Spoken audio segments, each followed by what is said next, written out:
All right. What's up, everybody? How you doing out there? Welcome back to the show. This is last week's fight. My name is Thinker St. James, and tonight we are going over each and every fight from UFC Fight Night, Sandhagen versus Figueiredo, taking a look at UFC 315, which is Malal Muhammad versus Jack Della Maddalena. And of course, to do all of that with me, as always, the man, the myth, the legend, the Ohio player, my co-host, and a man who is not a dummy, but the thing behind him sure is, Chase Parton. How are you, sir? Dude, I am fucking good today. I can't tell you how often the fights end and then Sunday passes and I have so many thoughts that I have to get out. So I'm glad that we finally get to wrap around to Monday night and I'm ready. Absolutely. Same here. This was a very interesting one, I would say. A lot of ups and downs on this event. So, of course, we're going to get into all of these fights here in just a moment. If you are new to the show, we're going over each and every one of the fights on UFC Fight Night, Sandhagen versus Figueiredo. If you got something that you want to talk about in the chat that does not pertain to the fight that we are talking about at the time, throw it in there. Remind us a little bit later in the stream. We'll come back to it and address it at that time. But to begin, this is UFC Fight Night, Sandhagen versus Figueiredo. This went down at the Wells Fargo Arena in Des Moines, Iowa. And Chase, I know that you have a lot of feelings about the great state of Iowa. What did you think about Iowa and this event? I said it months ago. This is a weird place to have a card. And I even came into this and I felt a little, I was like, okay, maybe it is coming together. This isn't like horrible. I mean, some of the fights, we'll talk about, but this one here was very cursed. I told you guys this was just not the card. I knew it a while ago, and I hate that I went against my best judgment. But yeah, this one here definitely had some wonky stuff going on. I'll give you that. Yeah, this was the first time in 25 years that the UFC has been to Iowa, period. And I believe they said the first time that they were ever in Des Moines, which I was like, what other city in Iowa were they in? 25 years ago, of course, was a very different version of the sport. So maybe it was one of the ones where they were kind of in a backwoodsy sort of situation. But either way, yeah, this was an interesting one in a lot of ways. They had a lot. The crowd was definitely there for fights. You know, they were very active in the crowd, very vocal in the crowd, and these fights were quite a mixed bag, I would say. It was a lot of ups and downs on this card, perhaps more downs than ups at times, but some standout performances here and there. And of course, we'll get into every one of them. So, starting this thing off, Juliana Miller versus Ivana Petrovic.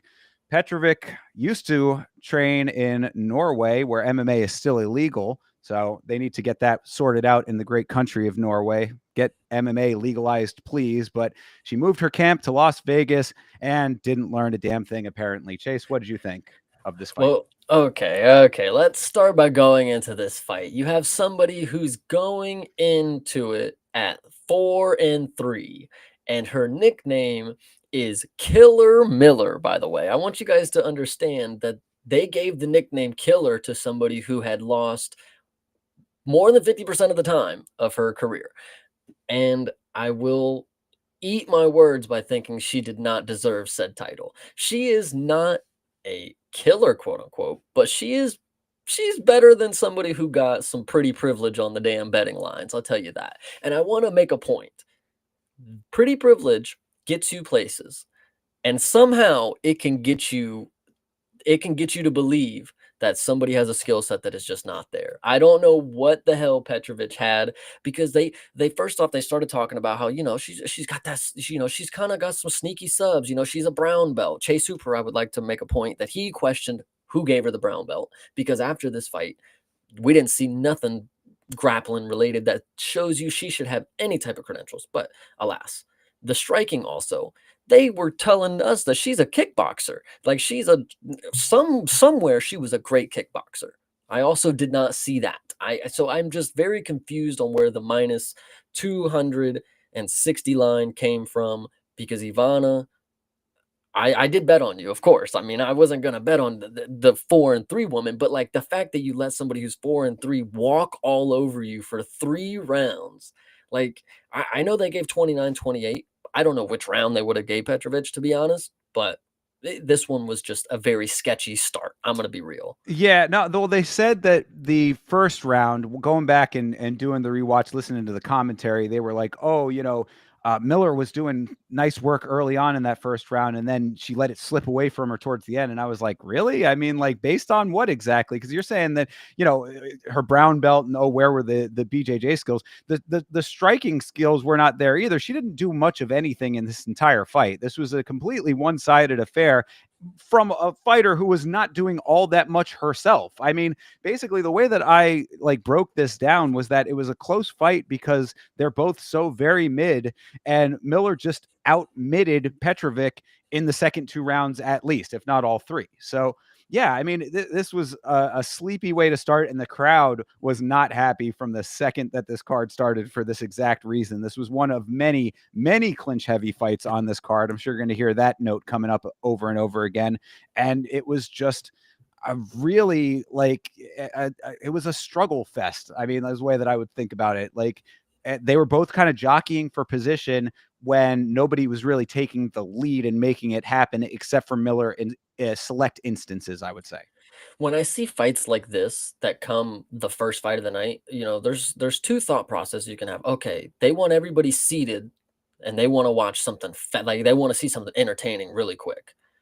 Or you get the ones where it's like, well, they want everybody to go get their hot dogs and stuff first before they get seated. So we got to have something going on for 20 minutes, and it's unfortunately this fight here because nothing too interesting was going on. Juliana Miller, like I said, in my opinion, I mean, she just walked her down, she beat her up for, it wasn't technically beating up, but, she won the fight all 3 rounds, in my opinion. Petrovic, you oftentimes get these matchups where you're like, why would she be matched up with somebody who's 4-3? But then after the fight, you're like, well, they matched them up because this was a fucking quality matchup, apparently. Like, you just question so many things going into like, how could, when you see a line like this, minus 260, you're thinking, okay, this is an easy win for her. Like, what could make them have a matchup so bad? And then you unfortunately find out that the fucking favorite was the one who had all on the line here. Like, I don't get it. It was so crazy to start off the card with this because it was just I just got let down instantly. Like, not even hope. Yeah, yeah. I mean, the notes that I have about the actual action, quote unquote, of this fight was that Miller does have long arms, and she likes to like throw those rangy shots a lot. She's kind of one of those like distance strikers when she's actually doing some striking, which could have left her open for some counters for Petrovic, but she just didn't do it. And then when Miller started to switch towards the more wrestle heavy side of things, she got a couple of decent takedowns, and she is actually somewhat active on the ground with strikes. So I did give her some credit there. Like, she's scrappy. That's what I always say about Juliana Miller in general. I was saying this on the watch along. I'm like, I watched her season of Tough, of course, and like, she's definitely a chick with an attitude. You know what I mean? She's got like a little bit of a chip on her shoulder kind of thing. She's definitely kind of has a distinct personality, I would say, and her fight style somewhat represents that, I think. But like, it's just not polished enough to be like world class in any respect. So it's kind of crazy to think that she won the Ultimate Fighter. I mean, like, that's a wild thing to think compared to like what she's actually done post that. But yeah, I mean, did she win this fight? Sure, but it's very easy to win a fight when your opponent is doing next to nothing, and that's really what Petrovic was doing, is next to nothing. The last thing I want to know, and it's because I noticed it instantly, but it had nothing to do with the outcome of the fight or anything leading up to it. Juliana Miller looks just like Decheva. Did you not catch this? They do look similar. I can see where you're coming from with that. Yeah. Yeah, the nose is definitely similar. They have distinct I noses. Yeah, she's just the American Decheva. Now the skill set is definitely not close, Yeah, but I mean she looks dead on like her, and that's the only thing that I think that was the lasting effect on this. Is like, oh, that's the girl that looks like Decheva, who's just not great. that So would be a nightmare mirror match for her yeah, if they ever put that one together. Yeah, last thing I had about it was that Miller did lose her grandmother recently, which is obviously very sad. And it's nice that she dedicated this win to her grandmother. Might have been nicer if it was a better win, but hey, a win's a win, and obviously, condolences for that, of course. 100%. Yeah, that's I mean, oh, well, actually, the one other thing I did want to mention, well, first of all, shout out to Beeb in the chat. Appreciate and see you, brother. But also from the watch along, have you ever heard the story of Juliana Miller beating up the YouTube audit person? Does this sound familiar to you in any respect? No clue what you're talking about. Hilarious sounding though, so I'm excited. It's as entertaining as it sounds. So, this is your homework for after the stream, everybody. 'Cause we won't show it here, but if you Google this, you'll be able to find there's a video of Juliana Miller when she's in the post office, and you don't get the setup, but that's the real unfortunate part of everything because it's like there's definitely a confrontation that happened before the camera started rolling, but it's one of those situations where the dude is filming her and she's filming the dude, so you already know that there's something going on between them, and so they're jawing at each other. She goes and flips the dude's hat up like near assault, but I don't know, questionable on that part. Whatever. She laid her hands on him. Yada yada. She ends up fleeing the post office, or at least she finishes her business in the post office. She leaves the post office and then she bolts across four lanes of oncoming traffic to get away from this guy. Nice. Yeah. And jumps a fence as well. So yes, this video is kind of crazy stuff. So Juliana Miller is definitely a scrappy young lady in the streets. A little less so in the cage, but go check the video out on your own time there, and you'll see something entertaining. You know what? This is a good story. Now that I hear it, I do believe the Killer Miller mantra. I got it. Yeah. Killer in the streets for sure. Shout out to David Burns for bringing that to my attention. Hell yeah. All right, let's keep the train moving here with the train. This is Thomas the Train Peterson versus Dontel Mays. Is Peterson a low-key wrestling beast at heavyweight, Chase? I hope that you're not serious, but I would like to just start out by saying, for somebody, listen, going back to the nicknames, your nickname Killer Miller, your name Thomas the Train, and you got you can't hit for shit. Like you're a heavyweight. No. Okay, let's break it down. The fight starts. You have two very sloppy heavyweights. They even said at the beginning, I want to make this note, Dontel Mays, quote unquote, tried cutting early on his career and it didn't work for him. So he just didn't take. He just does not cut anymore. And in my mind, I'm listening to this and I said, so he decides to be fat. So he just it's not cutting, it's not getting in shape. Like it's just I'll just fucking fuck it. Like I'm just gonna be a heavyweight that's fat. Like I don't know. So that was the point that I want to make there.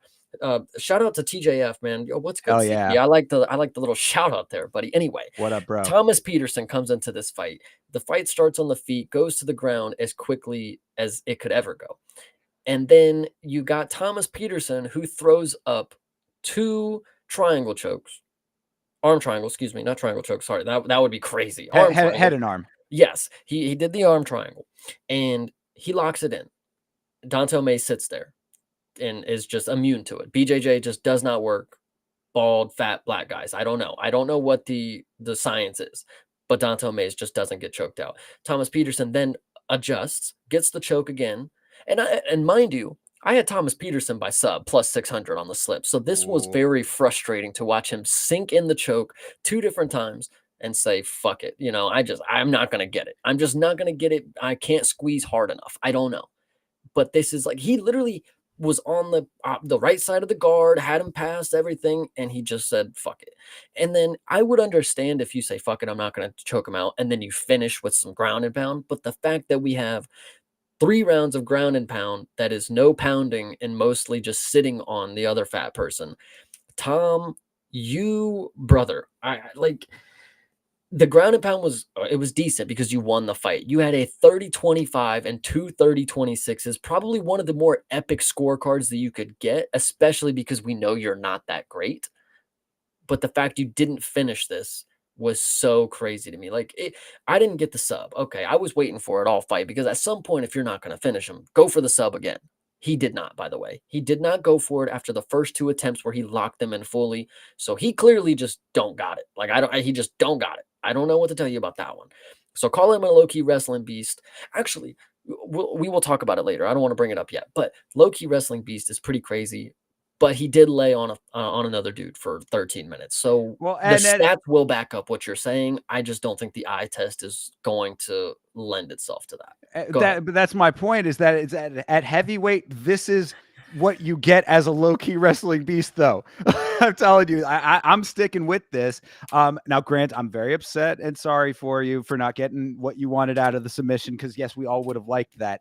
But I mean, this was complete wrestling domination throughout this entire fight, as the scorecards definitely will reflect. Commentary talking about Mays training with John Jones. Guess he didn't learn anything from him, because he was on his back this entire fight, not doing a damn thing. Indeed. So another non-learner there. Can we take Yes. a pause? That's the perfect. Thank you for bringing it up, because as you watch this fight, you will have a clear understanding that Dontel Mays gets called up by John Jones anytime he figures out the most lethal technique that he wants to attempt on a sparring partner. And he goes in there and beats the shit out of Dontel Mays for 50 fucking minutes or however long they train. And then Dontel Mays surprisingly keeps a job, because Dana White knows, well, if John Jones don't have a training partner, we're surely not going to fucking get a fucking match. I don't know. Well, This is just crazy to me. Continue. they don't. I mean, you don't need to be in the UFC to be a training partner, and I'll get to that point a little bit later on. But yeah, no, I mean, I also was a little perplexed as to why Peterson abandoned the head and arm when he was in the exact right position for it. You were exactly correct. I mean, like it was, you could not have gotten more perfect, because that's always the note that I'm constantly talking about on the watch along when we're actually watching the fights in real time. I'm like, all he needs to do is swing that leg over so that he can get to the side. He was already on the side. He was exactly where he needed to be. And then it's just, nope, not going to happen. So yeah, I did think that that was a little bit crazy, but beyond that, it was just a continuous smother fest for Peterson. Mays had absolutely no answers. And in a division of people who have no answers on the ground, Mays may be the absolute worst grappler of them all. I mean, he got laid on by Shamil, got laid on here. It is time to cut Dontel Mays. Heel hooked by Cyril Gane, heel hooked by Walter Walker. There you go. Those two. Yeah, and think about how rare heel hooks are in general. And we'll, of course, talk about the main event and coming up here in a little minute. But yeah, I mean, the fact that that Dontel Mays has just been walked through in sadly to say, embarrassing methods. I mean, like two where it was literally getting laid on top of, and then the other two, as you mentioned, where it's a rare submission, and that's for a reason. It's not supposed to be one that is actively sought after and actively works. So it's just like, I feel bad saying it, but like Dontel Mays has just showed us time and time again that he is not of the caliber. And this is heavyweight. This is where you can be a sloppy ball of nothing. And even for that, he's too sloppy of a ball and not 30-25, Chase, 30-25. I rest my case. I actually want to bring up a good conversation. I think maybe you'll have some good insight for it. We watch so many heavyweights, and we watch so many heavyweights that are just strikers. Like they just stand there and they just throw meaty hooks. Why have we never? And they always talk about it, and we'll talk about later how body shots can add up. Why is there never a single heavyweight that has thought, I could rip the body just one time, and he's so fat. Like he's so fat and his cardio is so bad. It's got to take a toll, because there's no reason that we watch 15 minutes of head hunting and nothing amounts to it into a decision. Like at some point, like look at the body strike totals right here. Yeah. 2 strikes to the body landed.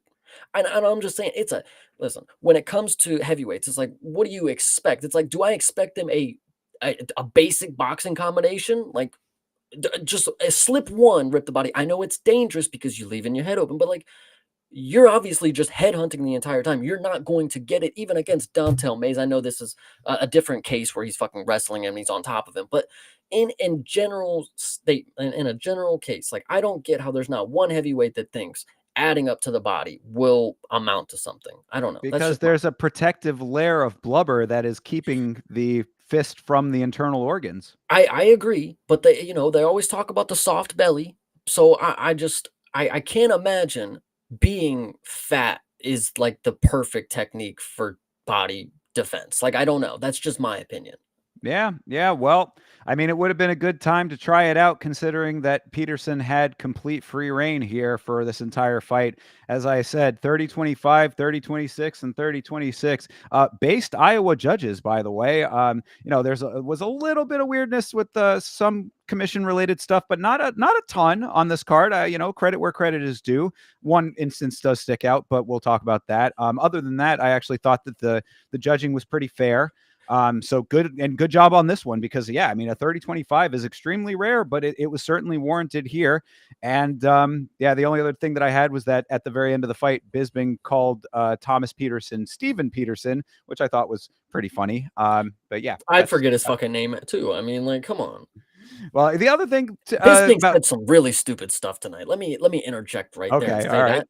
Also, I think the refing, the refs that we had that are just kind of like oddballs that we don't really see that often. There was sure, actually one that we'll talk about. yes, But I think for the most part, they maybe had some sketchy moments, but I thought rare, eh, I think rarer uh, anyway.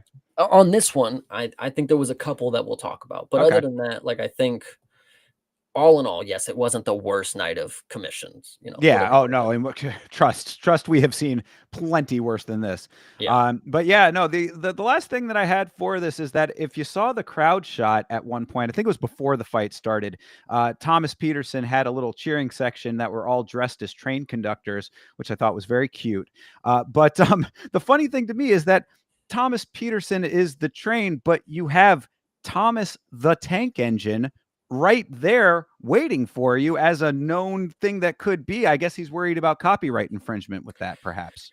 I think he's worried about not living up to the name. I mean, seriously. I mean, Thomas the Tank Engine. I mean, that's a Hall of Famer when you're talking about anything and like conductees. The railroad, the running of the railroad himself. He does it. Thomas Peterson here. What does he run except Dante Mays into the mat and lay on him? I Well, don't know. and we It's just already have a train in the UFC. We know it's Big Nate the Train. So exactly. There can't be as many trains as you think there are because there's only one that comes to mind, and it's not this motherfucker. So exactly. Look at this bicep landwear. exactly. Yeah. So anyway, I mean that's pretty much about it. Really a one-sided affair over here for Mr. Peterson and Dontel Mays. I really think that we're going to be seeing him on the roster watch at sometime soon.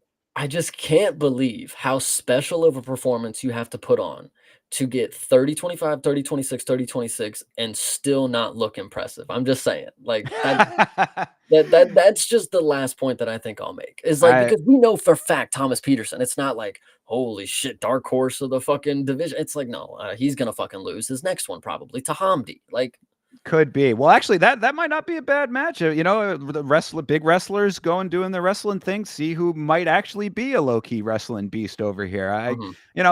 I did think that there were times when Peterson was moving like a wrestler. You know what I mean? Like where the wrestling acumen was showing through some of the stuff that he did. But when you can't secure and finish that submission that was so clearly for the taking there, it does raise a couple of questions. Yeah. That's tailor made for the big guys too. Like that's the sub. If you're going Right. for a sub in heavyweights, light heavyweights, it's like that's the one that they normally will go ahead and get. It's like they just muscle their way in there and they can squeeze them to death.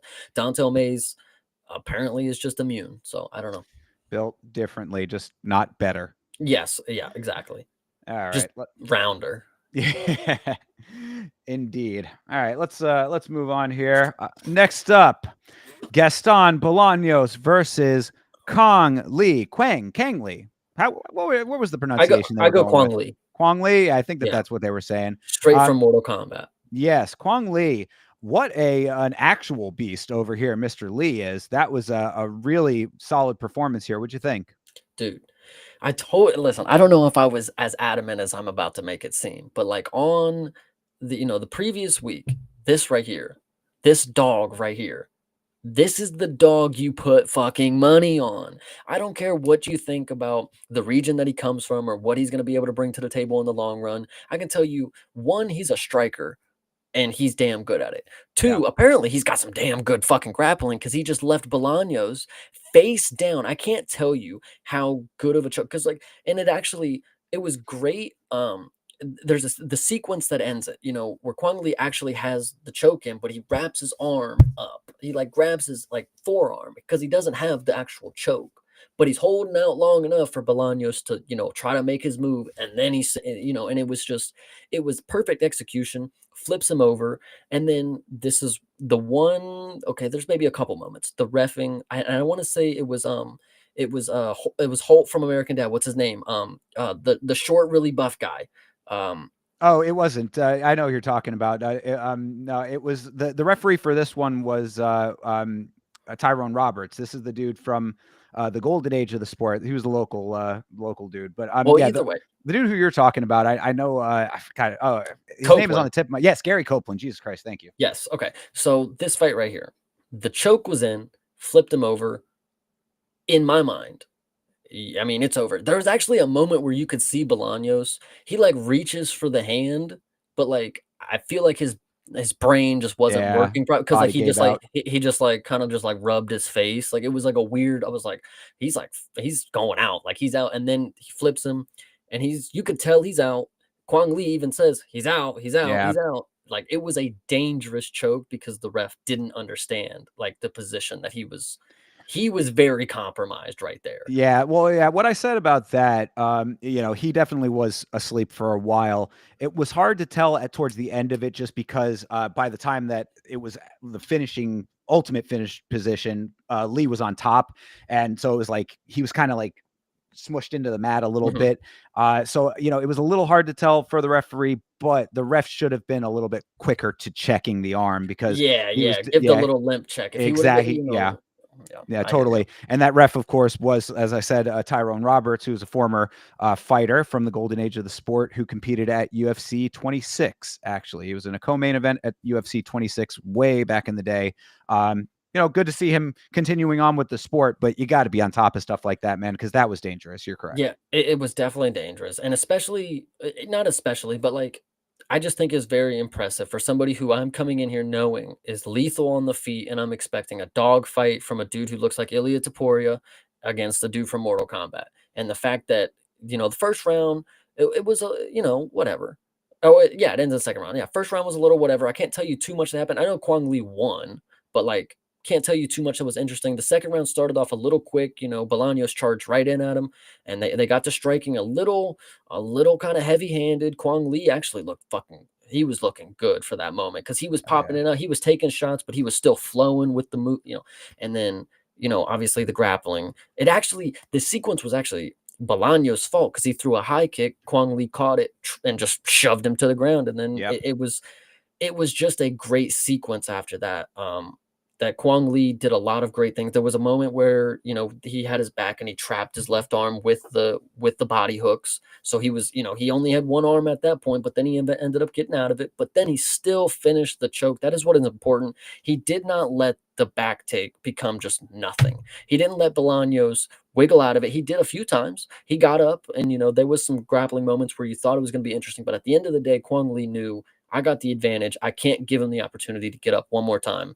He's going to have to go to sleep. And if I got to smash his face for one extra time in the mat at the end on accident, that's just what we got to do. Yeah, so be it indeed. I mean, yeah, this Kwang Lee, really great, solid performance here. I mean, powerful shots, really nice blast double, which got Bolaños down. I believe that was first round. And not many submission threats in the first round, but he kept the power position through most of it. So it was like this really was pretty one-sided on Lee's side for most of this fight. It looked like Bolaños was like expecting a different start to things, and this is I constantly a note that you hear me coming back to is that a quick start, a start with intention can definitely be the decision maker. Now sometimes it's not. We'll talk about Misha Tate coming up here in a little bit, where she started pretty strong in her fight. It didn't work out that way for her. We'll get into that one when the time comes. But for Lee here, I think that it was the exact type of start that you want when you have a solid game plan in place, which is start working to finish from the start of the fight, which is really what he was doing. He's got some really nice striking, and obviously the grappling is there as well. I wouldn't say that it's like his forte necessarily, but he certainly knows what to do when he's in those positions. So you sting Bolaños on the feet, and then things go from bad to worse on the ground when he gets the rear naked locked in there for a second. I mean, like it only took a little bit of time to put him out altogether. So, good on him. This man really was there to win this fight. And as I believe the only Vietnamese fighter on the roster currently, repping, or one of the very, very few, if not the only one, repping a country that's underrepresented in the sport, I think that is a great thing. I actually think I want to make this note right before I go into the next point. Is like, did you notice how well he spoke English? This dude, I like, did. I wouldn't have, because going into this, in my incorrect assessment, I thought he was a road to the UFC guy.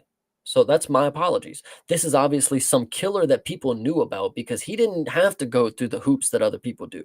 They saw him in the LFA, and he's only 9-2, and he's been in the UFC for 3 fights now.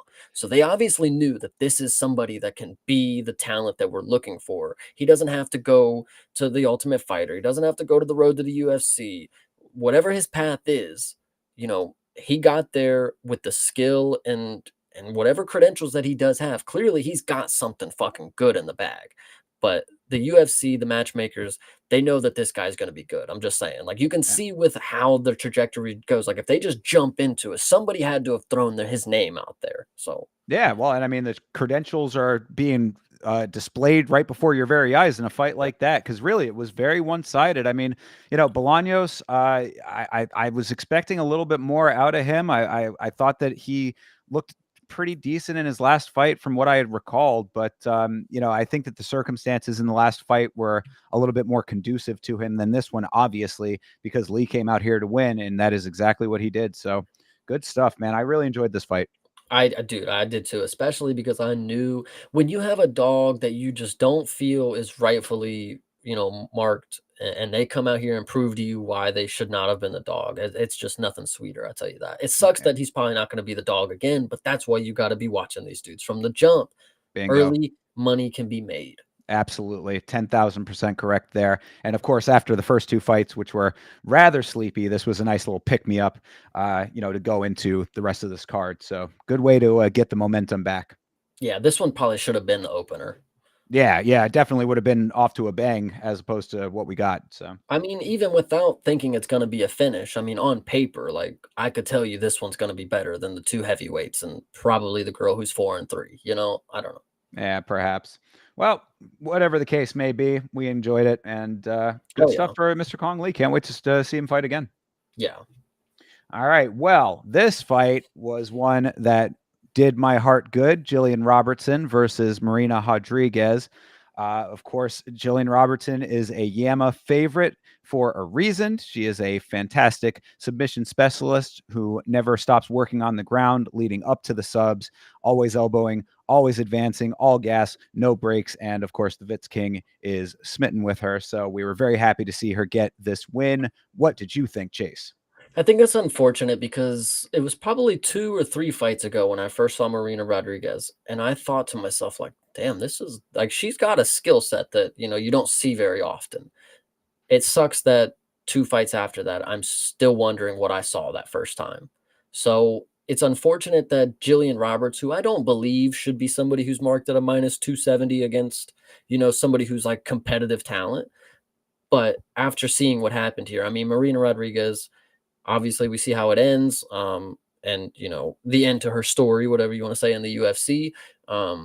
But I think it was just rightfully so that if you get finished by Jillian Roberts by TKO kind of deal, you got to just, I mean, hang it up at that point, because this is somebody who, in my opinion, is granted a decision. Like, this is 100% in the books. Jillian Roberts by decision. She's not going to finish you unless you let her finish you. Oh, this is I'm no, Okay, I'm go not ahead. standing for this. No, Jillian Robertson has I mean, she is tied for the most submission I did see finishes that. in women's MMA. I mean, she is a finisher. Hmm. And she's a submission artist for real. I mean, like she does the damn thing. I mean, now, as she raises up in the ranks, like you said, I mean, it's going to be harder and harder for her to accomplish that.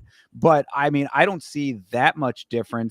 I mean, look, stylistically, and maybe you could say some skill aspects, but I think that there's a similarity, I'd say, between her and Virna in that regard, where it's like Virna is I'm 100% sticking with it. Virna is in that same spot where it's like she was also somebody who was a finisher earlier on, but it's like you get up to the top. I mean, when it comes to women's MMA, you know how this is. It's like the levels are like, it's such a steep drop off from the elite and then everything else. So it's like once you pass up into that elite territory, you're going to be fighting with the ones that can actually hang with you, as opposed to this smattering of whatever you're going to get lower down. So I think that there are similarities there. Like, you got people like Virna, who are now up there with the big show.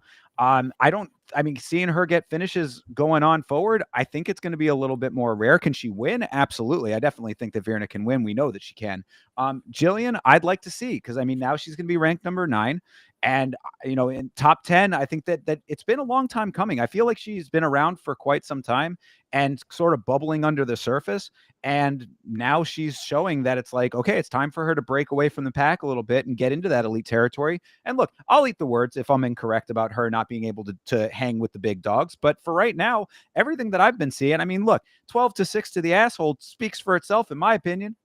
Yeah, I agree. And that is a deadly technique, and she's willing to pull that shit out the bag. No pun intended. And she, I don't know. I think Jillian is definitely fine, but when I watch this performance, I'm just more let down by Marina that you let it get to that point.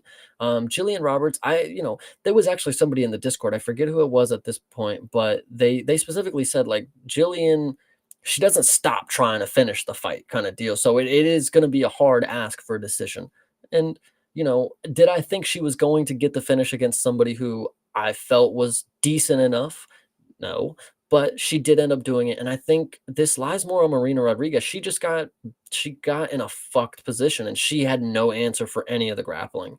And she is a striker, but like at this point in your career, if you can't handle just basic scrambles, like yeah, it's time to retire. So No, you're absolutely right. It is unfortunate to see Rodriguez go out this way, but it did feel like she was already kind of one foot out the door. They were talking about it on commentary that her body language going into the break was really like deflated, I think is probably a good way to put it.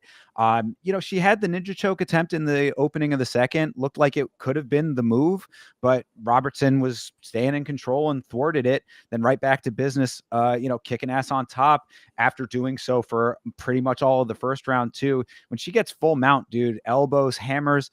I mean, she's really like you said, she's tenacious and mhm. ferocious with those positions, which is why I like her a lot. In addition to her actively going for submissions and stuff, Rodriguez just didn't have anything in the tank, and so I really do think she was probably resigned to retiring already. It's what it seemed like. As soon as that fight was over, those gloves were off. I mean, Yeah. it didn't seem like there was any two thoughts in her mind about what was going to happen. So it is unfortunate that that's the circumstances there. Could it have been that way either way? Yeah, I think so. I mean, I really do believe in Jillian Robertson. So yeah, I think that it probably could have been that, even if Rodriguez had been trying at her full capacity. But if Rodriguez was ready to retire, as I always say, if they're thinking about it and it's in their mind, then the decision has pretty much already been made. So that's her prerogative. Congratulations to her on her career. And I did have in the notes that she said that she was going to auction off her gloves to aid her school, which I guess is having some type of financial issues, her gym, that is. Somebody go out there and buy those gloves and help her gym out, because she seems like a solid individual and she's trying to help her team. Yeah, no, I definitely agree. This one, uh, this is one of the first. Actually, the last fight I would say also. It felt like opposite day on this card.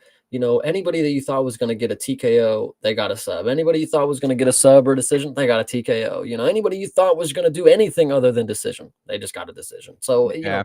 it was just this was a hurtful experience, even though I really was happy with the finish from Jillian. Like I was definitely like, oh yeah, fucking pound, get her fucking out of the ref was also letting Marina take it. She was done. Like, and the ref was just like, all right, come on, fight back, fight back. It's like, just call it, dude. Just Yeah. call it. Yeah. Well, you give them every and any shot that they could be making, but she was certainly not trying. So, Yeah. yeah. Well, I guess then that's about it for that. I mean, a solid win for Robertson. She enters the top 10, and now she is going to be hanging with the big dogs for real, for real. So we'll see what she can do going forward, and who they match her up with now, I think is going to be very telling. You know, Mhm. whatever the decision is for that is going to be like, are they really going to throw her to the wolves, or are they going to try to ease her in a little bit farther? You know?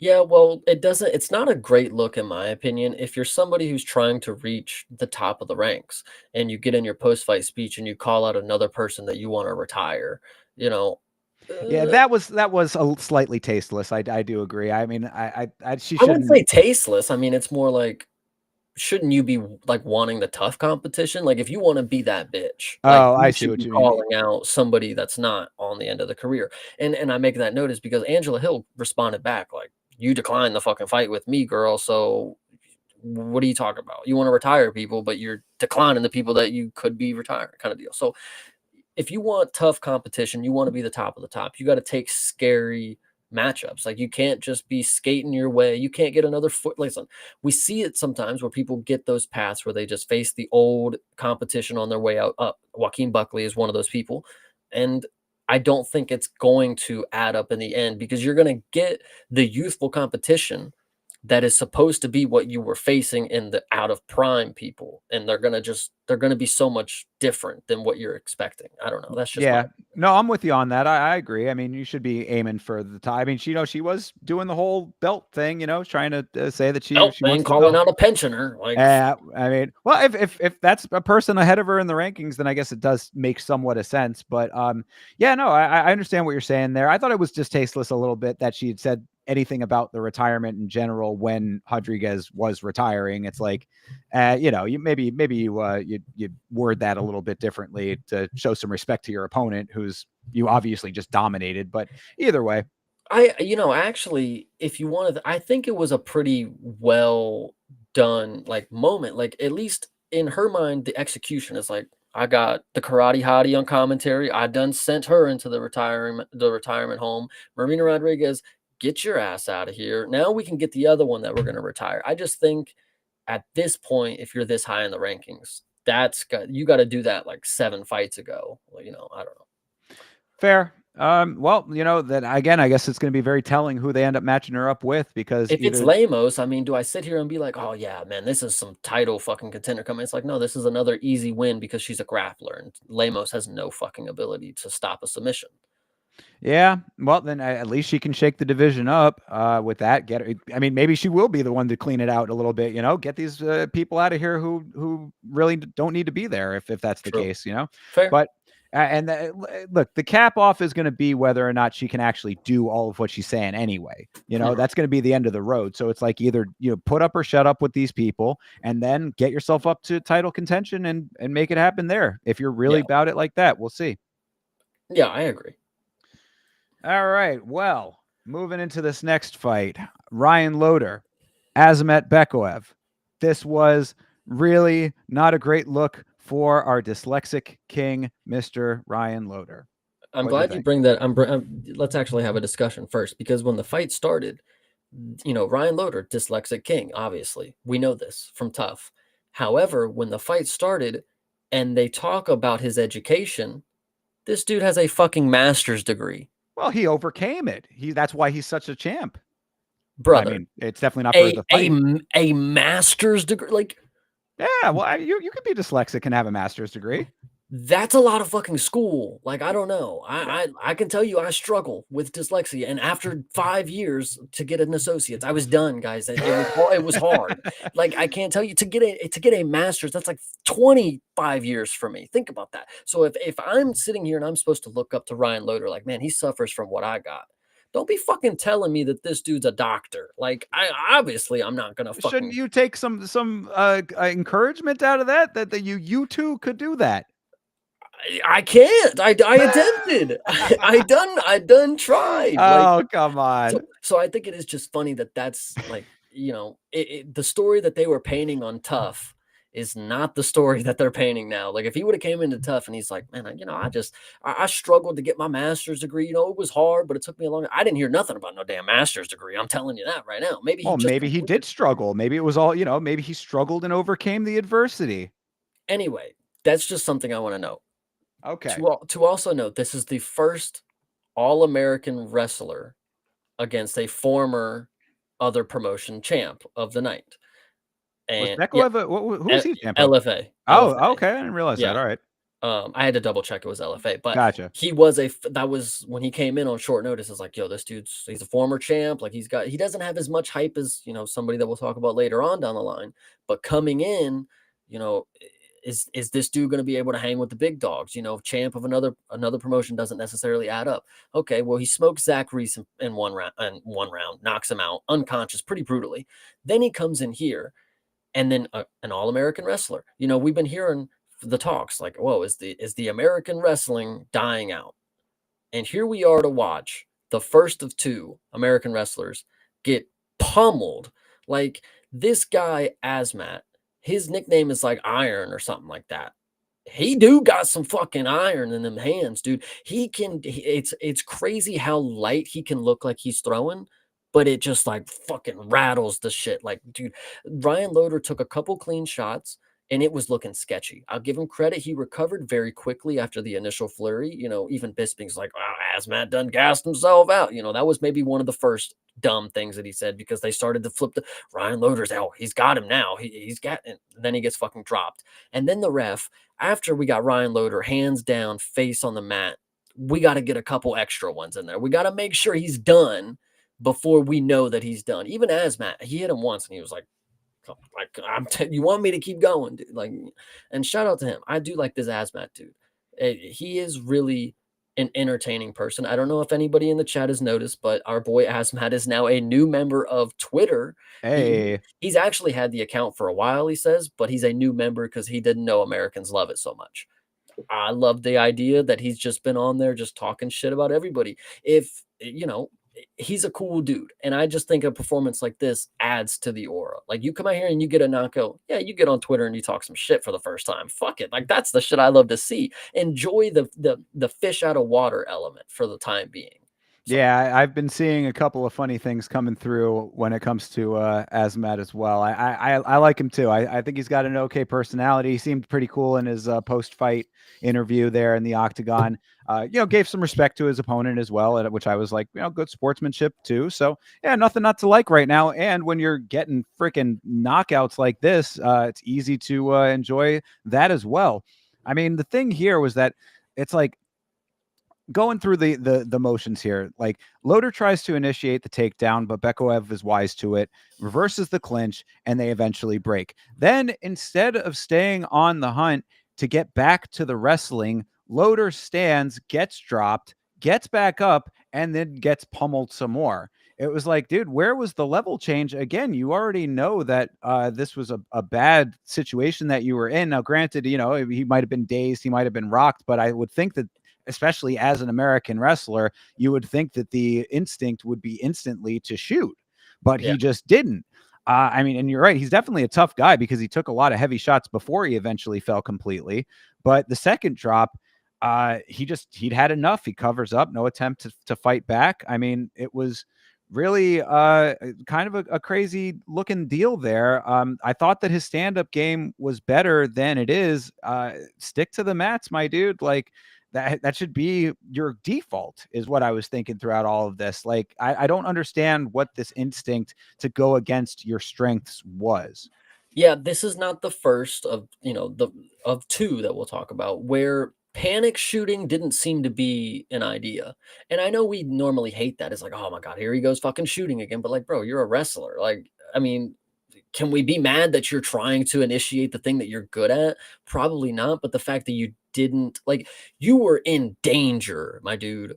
Dive for a fucking leg. Like, this dude is clearly pummeling you. And I know it didn't work out for Zach Reese. He got taken down and pummeled too. But like, if that's your wheelhouse, like you should feel confident that I'm not going to get pummeled because I'm a wrestler. Like I can shoot and it may not work, but I'll get to the mat and maybe he'll have to, back off a little bit. Then I can get to my feet and we can try again. I can just, make something interesting. Don't just fucking stand in front of the dude who's literally nicknamed Iron Hands or some shit like that. Like this dude is crazy. His Yeah, nickname is Iron. Yes. Yeah. there you Asmat go. Iron Bekoff. Yeah. Just stand in front of the dude, Shama, the Shama fucking syndrome. You stand in front of the guy that you know is going to knock you out. I don't know. Absolutely. No, I agree. And I know that there's been some talks about the American wrestling, and we're going to talk about it in depth in a little bit here.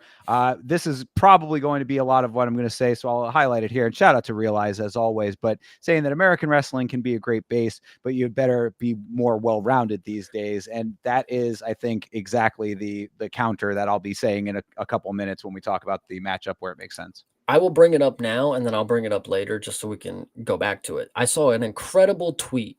It was just some random person tweeting right after the matchup that we'll talk about later. And they said being the better wrestler but not the better striker and or grappler just means you will decide where you lose in the fight. And I thought to myself like, wow, like he might have just cooked on everything that I've ever thought. Like yeah, you're gonna shoot and you get him to the mat, but if he can grapple, I mean, then you're cooked. If you don't want to shoot, you're just gonna get diced up on the feet. Like, I don't know. And from what I saw on this card, that dude fucking cooked. I should have followed him. Whoever it is, whoever wrote that line, you might as well be fucking Sir Isaac Newton at this point. Oh, So there you go. Yeah, not too much else to say about this one. Really nice, solid knockout for Azamat Bekoev. I'm really looking forward to seeing him do it again, considering that he's now done it twice in a row over here. Didn't realize he was an LFA champion, so that's a nice little might accomplishment. have even been two division also, something like that. It was something impressive. Like All right, there you he go. something Did he like did he that. come in on short notice against Zachary Reese? Yes. Yep. Yes. Okay. That's I now this is coming together. Yeah, this dude is a problem. This dude is a legitimate problem. So keep an eye out and remember the name. I'm enjoying watching what I'm seeing so far.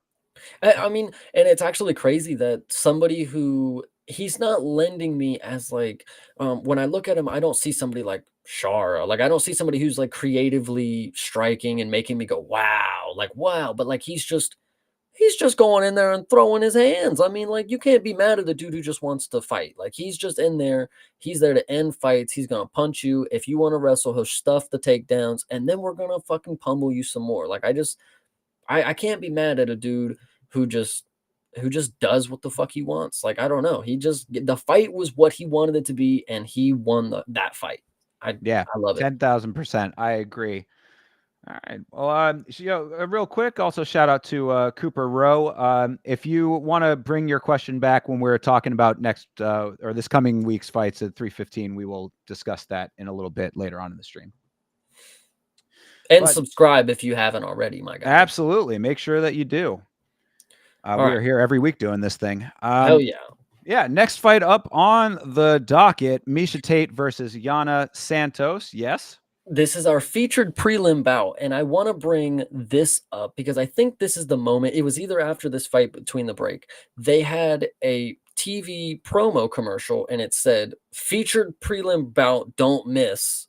And it's for fucking Marc-Andre Barrieu and Bruno Silva. Like, why would that be on my screen? Who's marking the calendar for that one? Because when I look at featured prelims like this, it's like, why the fuck are you getting me hyped for a different one? They're all the fucking same. Like, I don't know. So I mean, I do like that fight. yeah, So, listen. I'm not saying I hate the fight. I hate the sentiment. Like, why are you telling me about the featured prelim bout? Like, I got to go to UFC Fight Pass to watch the shit. Like, I don't know. It just frustrated me. So this fight coming in, Yana Santos, Misha Tate. I thought this was cut and dry. I thought it was cut and dry for me going into it, and the way that it played out was exactly how I envisioned it. And let me explain something too.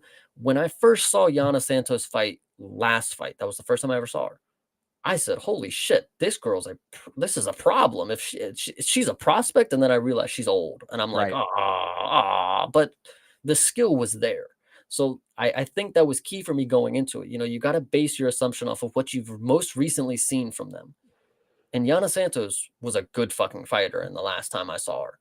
And this one right here proved exactly why I know what I'm talking about sometimes, especially when it comes to the women prelims. Yana Santos came out here and did exactly what I thought she was going to do and did it so well that she won on all three judges' scorecard. I can't be mad. Yeah, this was very much to me brute force versus strategic poise, and the strategic poise won out most Mhm. definitely, because Misha started very strong, which I appreciate. As I say all the time, I really think that being first is very, very important in this sport.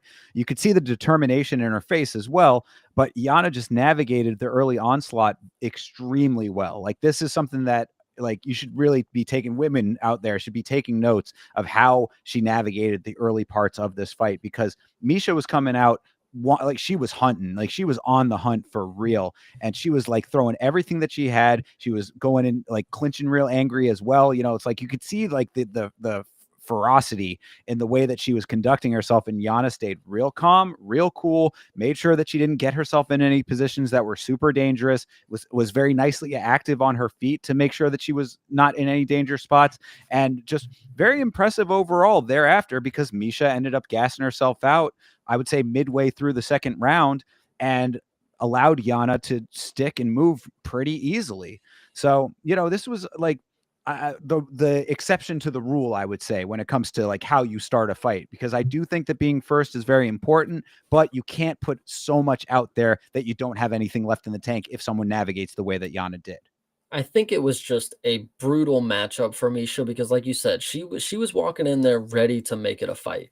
Yana Santos, though, played the counter game very, very well. She chewed up the legs early, which Misha Tate was struggling with. You know, she was limping off of the first couple too. Yana didn't really get back to it, as much as she should have in the later rounds, but like the damage was already done. So after she threw just like one or two in the later rounds, like she already was having her spin around ballerina, after she kicked her legs in.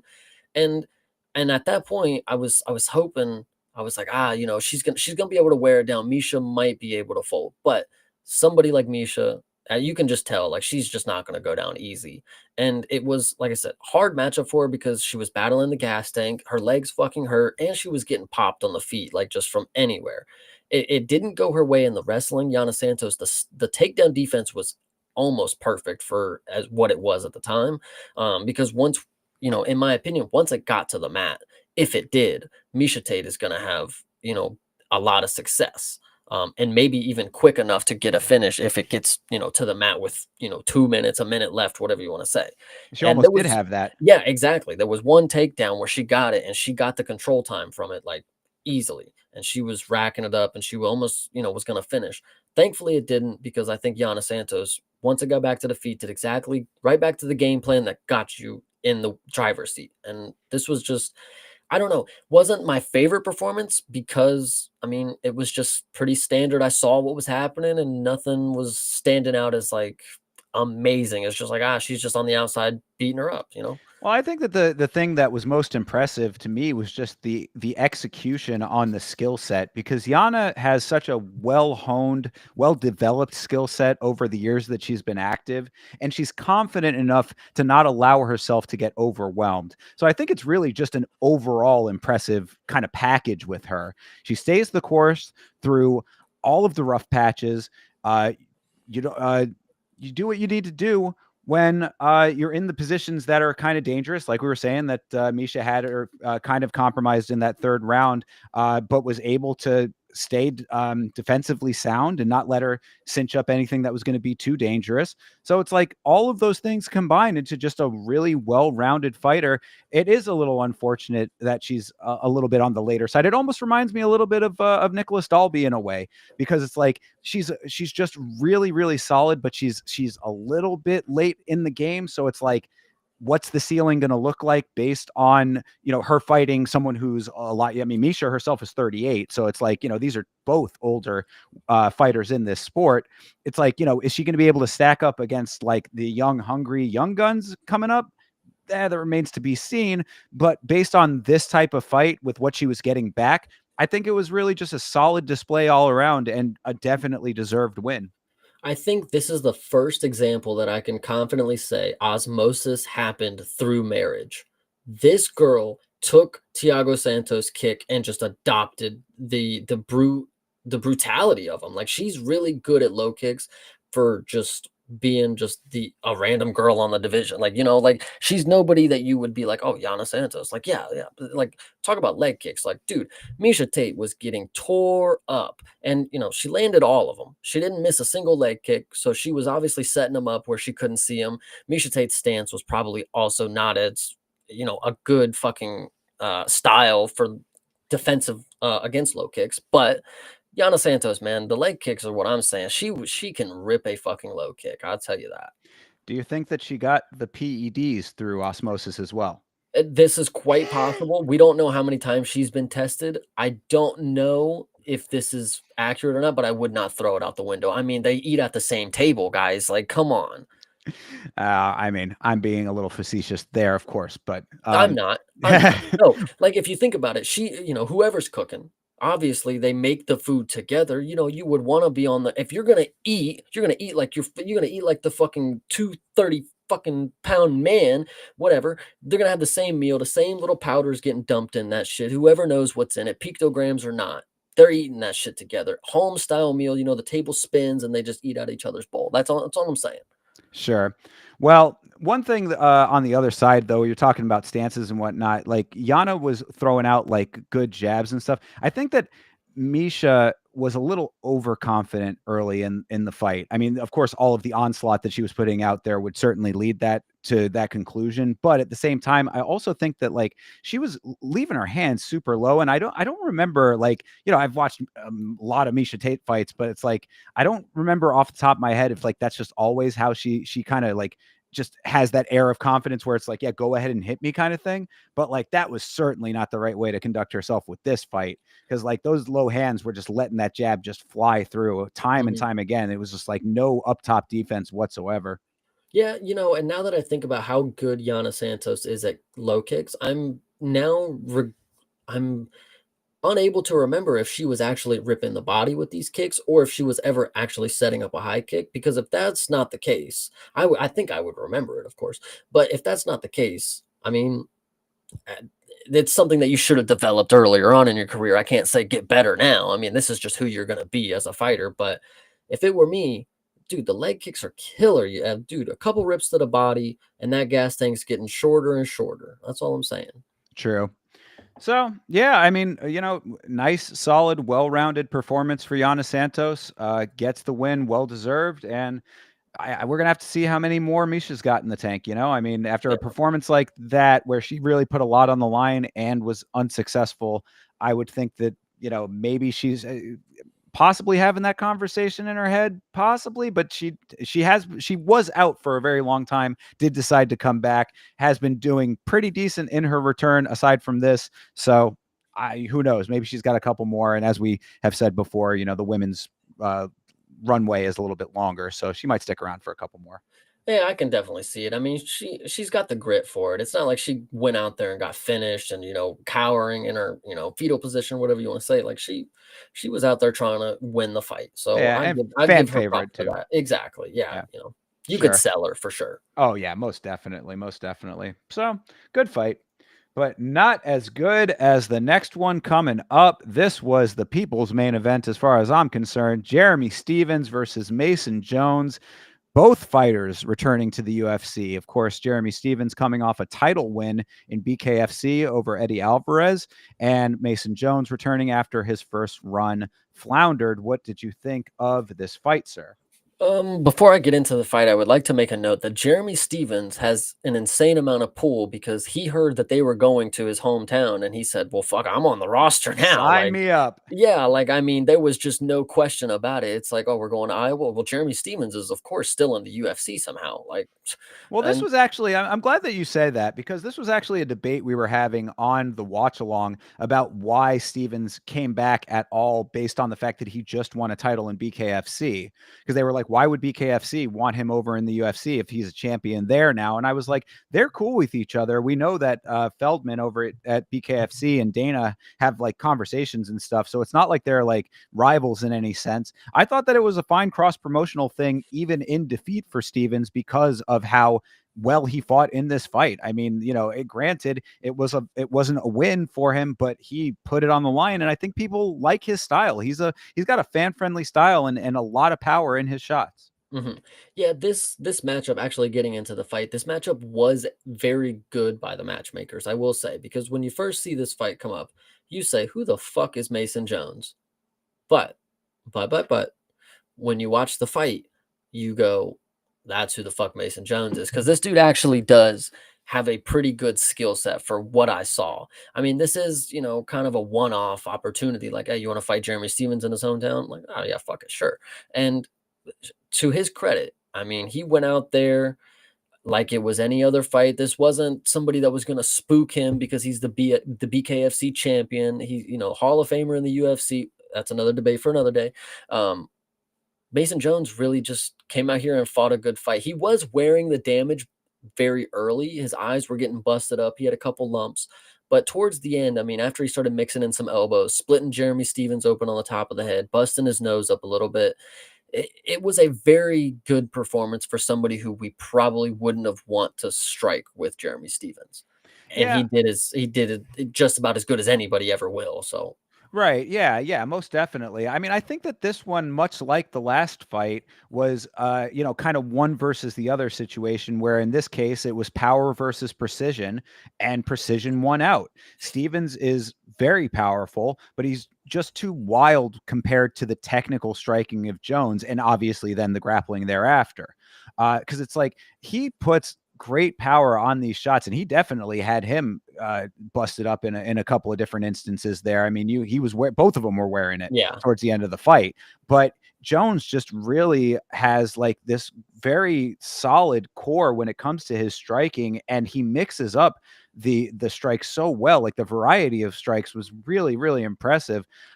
His jab was money, as Bisbing would say, but it wasn't just the jab. It was the body work really on point, and then of course following it up in that third round, the crowd might not have been super happy about it, but he was able to control on the ground and keep himself out of danger by doing so. And after all of the work in those first two rounds, what I say too is that it's unfortunate that this was a 30-27, because it really doesn't account for how well Stevens fought in this fight. Like the fight that he put up, it would not lend itself in any other fight, it seems like, or it feels like anyway, that like against a different opponent, this would be a completely different scorecard if it even would go to the cards. Mhm. It's just that Mason Jones really like technically proficient, and then tied him up enough in the third round to get all three of them. This is a good example of, you may not know who they are, but work is being done, because he came out the UFC and he got right to work, and we haven't seen him in a while, but when he came back, he was definitely ready to play. He was ready to use all the, using the knowledge, using the skills that he's picked up over time, and this is the opportunity that he has to showcase all of them. And he really did show a lot. Like you said, the grappling in the later rounds. Listen, I had Mason Jones by sub. I was really hoping that he was going to get one, because he didn't want to strike with Stevens anymore. And that was probably the wrong assessment, because he wanted to strike with Stevens. He wanted to do that. But then at the end of the fight, going into the grappling game plan, and laying on him for the last of it, I think it was the wrong assessment for me to think Jeremy Stevens was so inexperienced that he'd just get subbed, because I think that is really what kept him alive in the ground sequences. Like Mason Jones probably would have got anybody else if they were not somebody who had 40 fucking pro fights or something like that. Getting choked out for Jeremy Stevens, like I've been not getting choked out my entire career and getting back to the feet kind of deal. So Sure. it was maybe bad on my part to believe that the sub could come, but I was very impressed with the striking. I mean, at that point, I really wanted Mason Jones to get a finish on the feet, because he was standing with him and it was good. Yeah, well, rare shout out to my book for having the special of Stevens by knockout or Jones by points, which I jumped on and made a tidy little sum from. So I appreciated that. But yeah, no, I mean, I thought that that was a great move. Like when I saw that as a special, because I was like, Stevens is a very, very tough dude who it's going to be extremely hard to finish one way or another.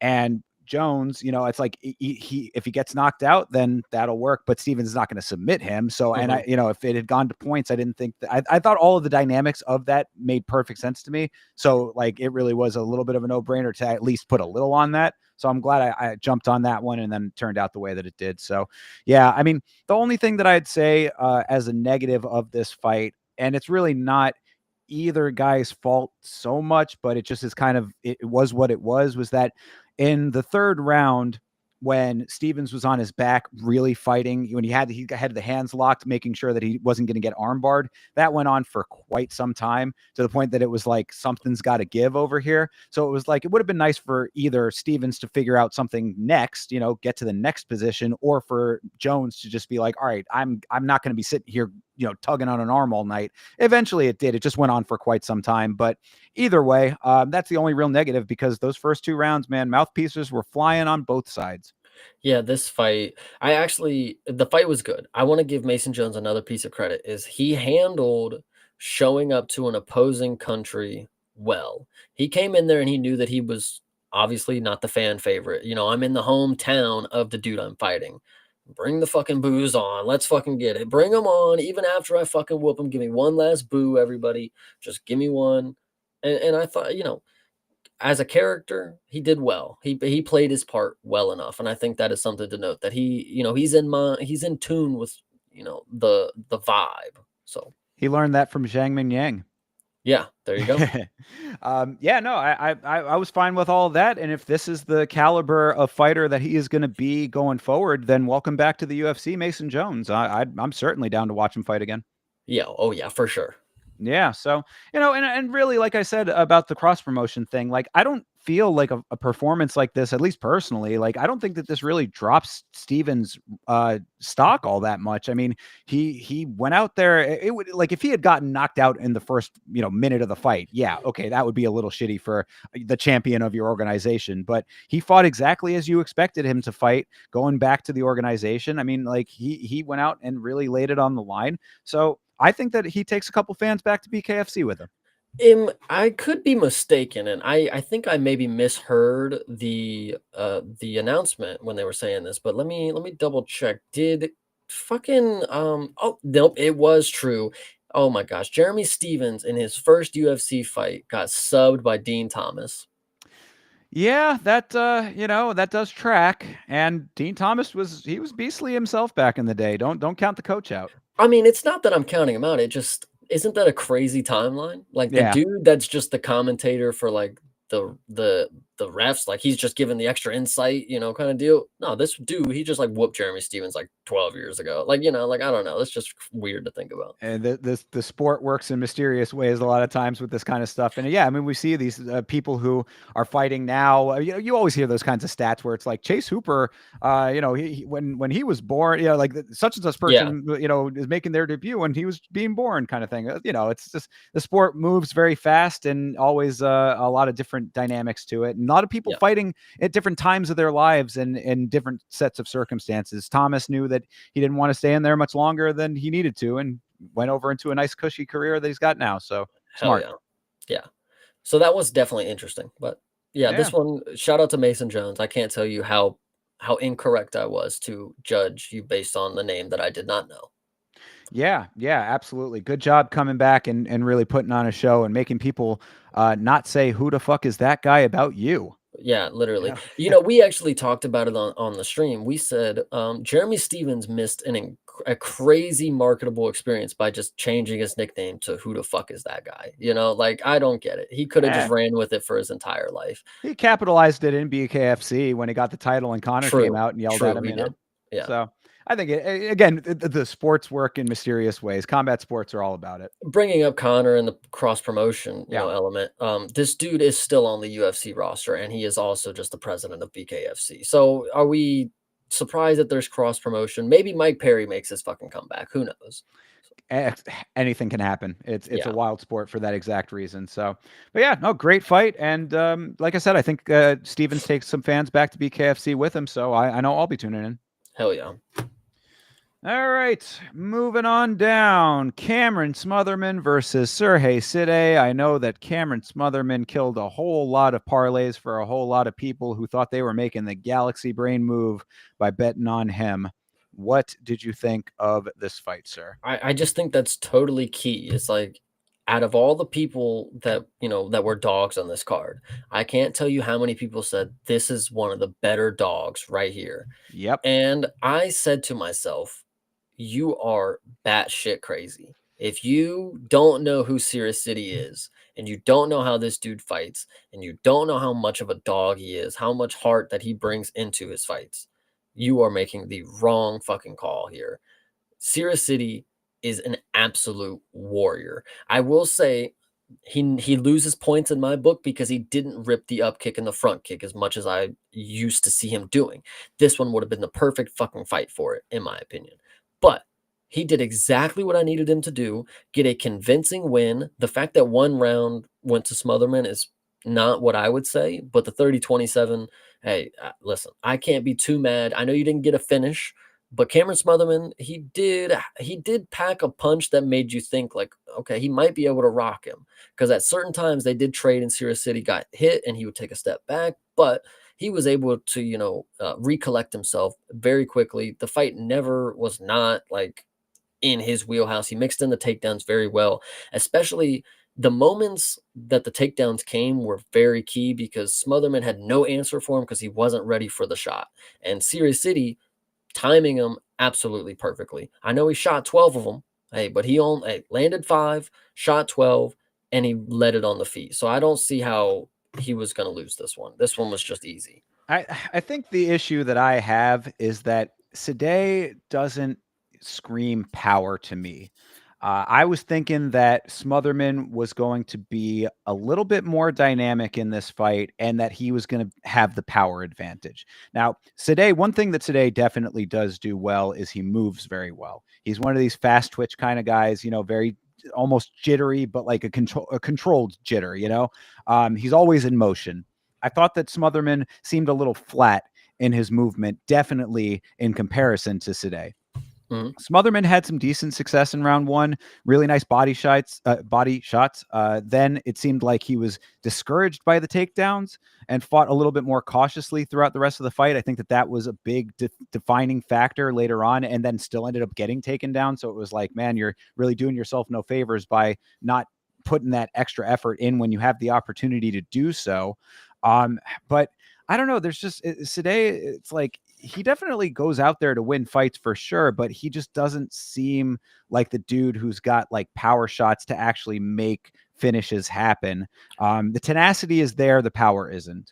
I can agree with you there, but I've never looked at him and thought this is the flash knockout killer. This is Right. somebody who's going to put it on you for 3 rounds. And if you're not the type that can withstand a beating for 3 rounds, I mean, you're going to fold late. And I think late finishes are going to start adding up for serious, before he gets to, very good competition, of course. But I think the style that he has with the skill set, if he uses it right and actually, the up kicks and the front kicks, he has long legs and he's very fucking quick when it comes to his kicks. If he utilizes them more and he's able to just incapacitate, he's got an opponent in front of him. If you mix it up well enough, and obviously you got the takedown advantage too. This was an experience thing. He knew Smotherman had never had to face somebody who's going to just shoot on him, especially when he doesn't fucking expect it. It's not a wrestler where he's just going to shoot in the open fucking, mat. Sirius City experience. And yeah, I think with the proper use of his skill set, late finishes can add up.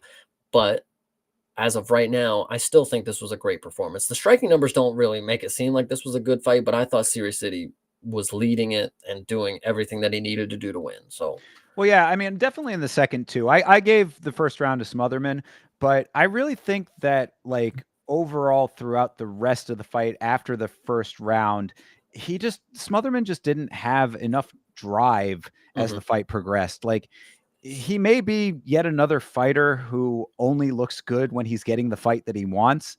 And that really concerns me about him because he definitely looked great against Jake Hadley. Now that, you can say what you want to say about that competition there or whatever. And it was on short notice. So it kind of looked a little bit more impressive. But, when you get full camp versus full camp with, all of the preparation stuff ahead of time, and this is the performance that you end up with, I'm a little concerned that he might be one of those guys that it's like if the fight's not going as he expected it to go, then he just doesn't have the quick on his feet kind of answers to get himself into the next phase of what he needs to do in order to make it his fight. So would you be saying that this is an experience thing or this is a coaching thing? Do you think he was coming into this not prepared for the fight? Because you said it was, like you said, full camp. This is the moment where you're supposed to showcase, like, okay, I'm in the UFC, full camp, make the cut. Now let's get in there and perform. And that's I just not what happened. Yeah, I gotta believe that it's experience, because it really was. It more looked like he wasn't putting that effort forth, and I don't think that you can. I mean, you can coach it to an extent, like light the fire under his ass kind of thing, but it still has to come from within, right? I Hmm. mean, like it's got to be something that internally you say, okay, I feel like I'm down. Even if you thought you were up that first round, after the second round, it should have been like third round. Okay, whatever I've got left in the tank, because on the watch along, I think that was even literally what I was saying. I was like, dude, whatever you have in the tank left, you need to start throwing it right now, kind of thing. You know what I mean? And it just didn't seem like he was there. Like, we reference Peyton Talbot a lot in different ways on this show. And like, I always come back to the note that you made about like the killer instinct and, being able to recognize if a fighter has that and like what the eye test is telling you with that. And like Smotherman, just the body language kind of seemed like maybe he needs a little bit more hunger in the belly. Hmm. And Yeah. that's just something that has to come from the person itself. Yeah, I definitely agree. I mean, I coming from on my point of view, I didn't think Smotherman was going to be able to utilize the skills that he has to win this fight. Serious City is more well-rounded, more experienced. I just thought this one was in the bag, and what I saw from Smotherman, I mean, I can't say I'm not I can't say I'm surprised. Like I knew that I felt that he was going to lose convincingly from, an all-around game plan. So moving forward, I mean, he's just got to be able to use this one as a great film session. Like, what do I need to improve? This moment here, that moment there, round 2 and 3, where did it go wrong? And then that's where you need to start because you're still so young. Like the things that I said about Yana Santos, they ain't never gonna click for her.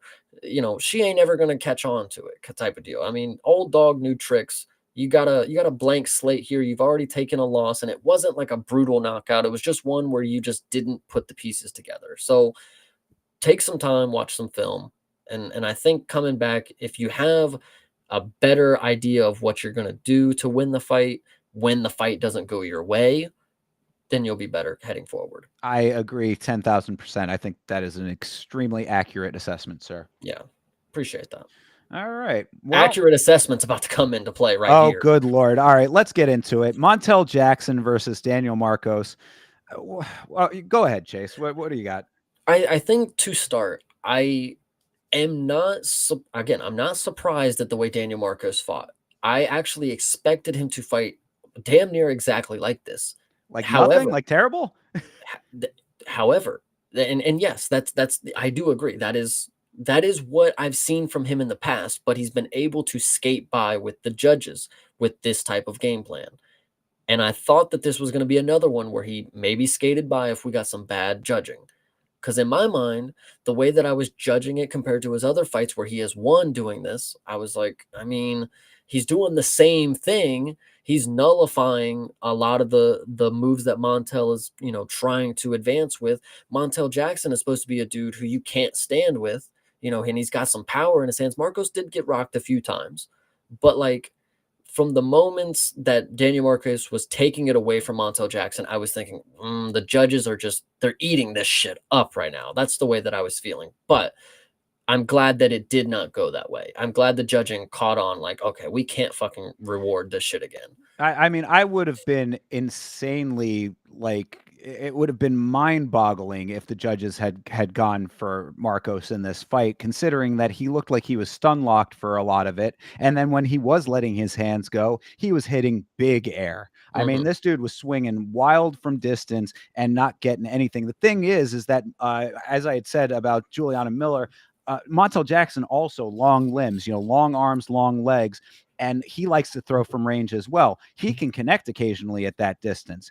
Wasn't doing a ton of it in this fight. A couple of times he was, but it wasn't like a consistent overall because of how much clinching there was, and there was so much clinching in this one. But like he would throw from distance and actually land a couple. Marcos kept the same amount of distance, wasn't trying to do a fast shuffle in or anything like that, and was just swinging and right across, nothing Yeah. doing. So I mean, it was like I was just watching this thing like, damn, is Marcos gonna initiate anything that's gonna work over here? And he did initiate some clinching, that's for sure. But I mean, I will give Marcos credit that he did some decent work getting Jackson to the ground, but there was nothing of substance done on the ground. So it's like, where's the value, I guess, is what I would say to that. And then, it's like this whole fight was kind of frustrating in that regard, because finally in the third, Jackson lets his hands go to some like legitimate extent, and everyone's like, yes, finally. And then he immediately goes into the clinch. And it's like, brother, come on, man. It's what I had said. I make this note too a lot, but it's like, if 1 and 2 are there, then why don't you at least try for 3 and 4? Please just continue the combo. If you landed the first 2 and had him even relatively stung, go for the other 2. I mean, like, what's the worst that's going to happen? He comes back and counters you, possibly. But I mean, like, I would take that risk with the way that this fight was going. I think it's unfortunate because, like I said, Daniel Marcos did not surprise me with how mid of a performance that he put on.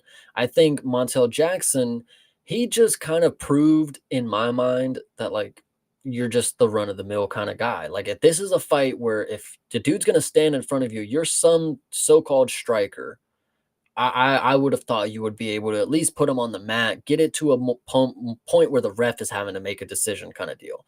But in this fight, I didn't feel there was any threat. Even towards the end, yeah, Marcos got rocked a little bit, but like it was nothing to where I was like, oh, Montel Jackson's a fucking threat. Like this is a dude that got put up against an opponent whose best asset is just nothing. Like, so the fact that you weren't able to capitalize on any of those, even in the grappling, I mean, Daniel Marcos is not fucking Hamzat. Like, he's not just manhandling bro around. Like, he got him to the mat, but like Montel Jackson, you did your own control time too. So you wanted to wrestle with him too, my guy. Like you were supposed to be the dude that struck fear on the feet, and you had Daniel Marcos willing to stand with you, and we know he's not that good.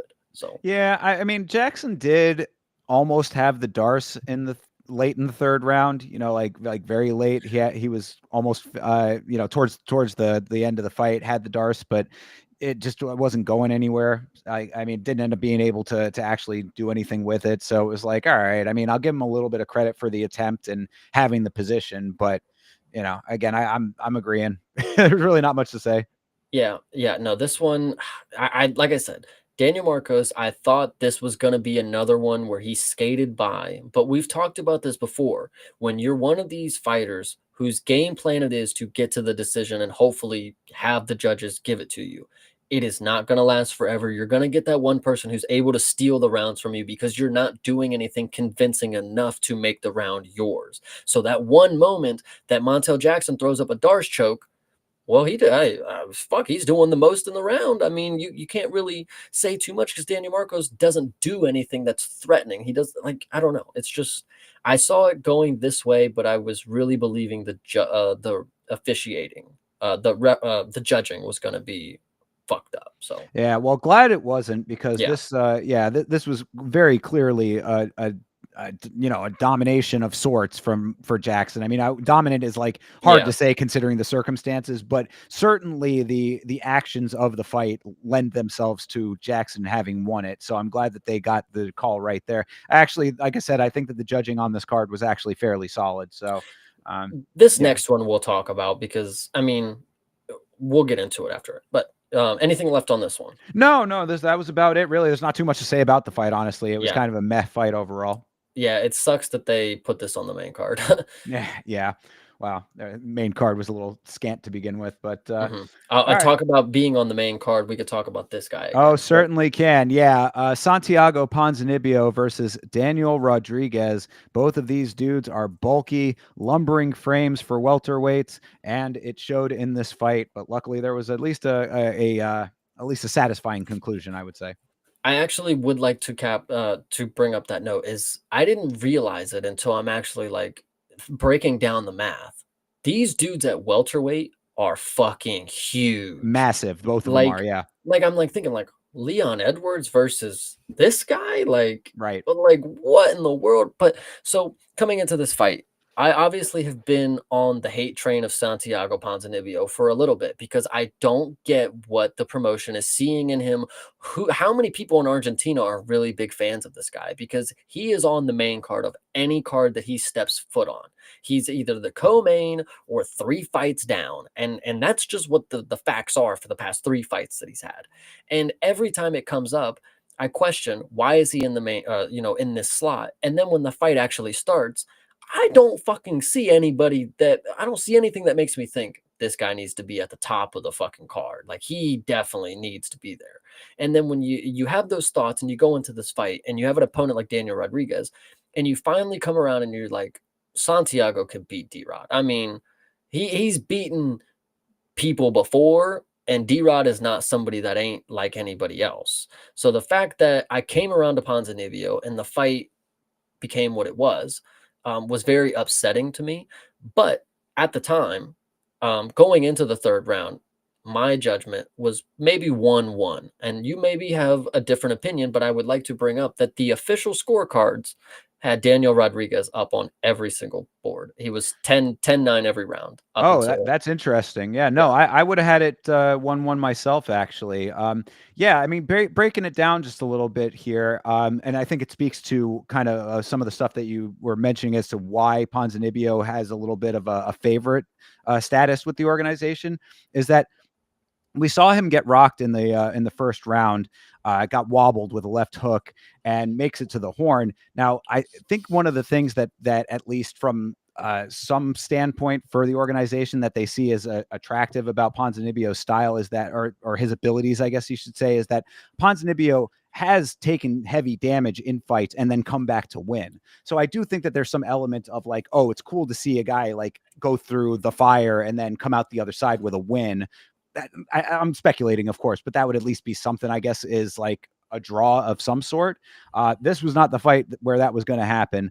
Round two, Ponzinibbio lands a couple of good shots, but D-Rod stayed patient and composed. He listened to his corner's advice. They said that on commentary, and I was No, already thinking that. I'm glad you fucking brought it up. I Uh-oh. wanna I wanna talk about how big of a lie that is. What?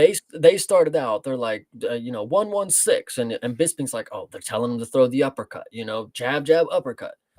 He didn't fucking throw now one uppercut after that. Like you're sitting here like the coach was fucking screaming, "He's dipping his head to the right, to the right." Not once did Daniel Rodriguez throw anything but jabs and meaty hooks. That's just my assessment. But continue. Well, they could have been coding it to have him throw something different. I You, don't know. you, I you thought know, hey, but if Bisping's perhaps. gonna come out here and act like he fucking knows, don't fucking lead me on the wrong fucking path. Anyway, continue. No, well, I mean, I had heard some other stuff that they had been saying that he was following with. I mean, I can't nail it down off the Yeah. top of my head, but there was some stuff that I was like, okay, he's following the game plan is what it seemed like. It might have been some of the stuff that they were saying between rounds, but either way, I thought it was a composed performance, especially because both these guys, as we said, are so fucking huge for welterweight that it's like you kind of almost have to have a little bit more of a composure, I think, because you're not going to be a fast twitch guy. Like you're not going to have the ability to be like one of these dudes who's super light on their feet, and neither of them really are.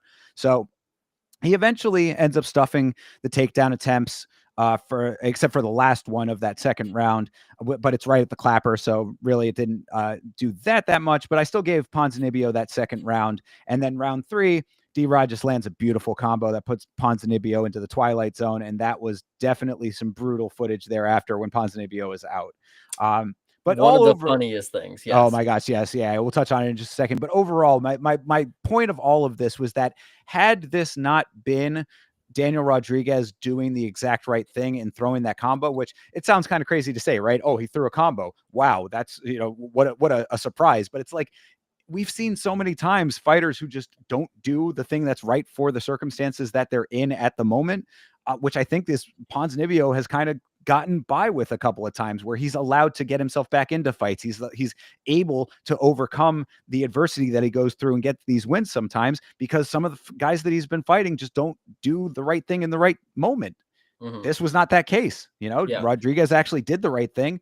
We see the result of that. It actually is pretty crazy. I think it is another case of the technicality versus just the unorthodox because Santiago Ponzinibbio is by no means a technical fighter. This dude he's got his own drunken master kind of style, and you can tell every time he throws, he's way off balance and he's falling over and doing his own thing. And it's just like Daniel Rodriguez, yes, stuck exactly to the plan, get in his face and just box the bloody head off of him. I mean, even Daniel Rodriguez going into the later rounds, the midway through the second round, he was tired. Like bro's just walking him down flat footed.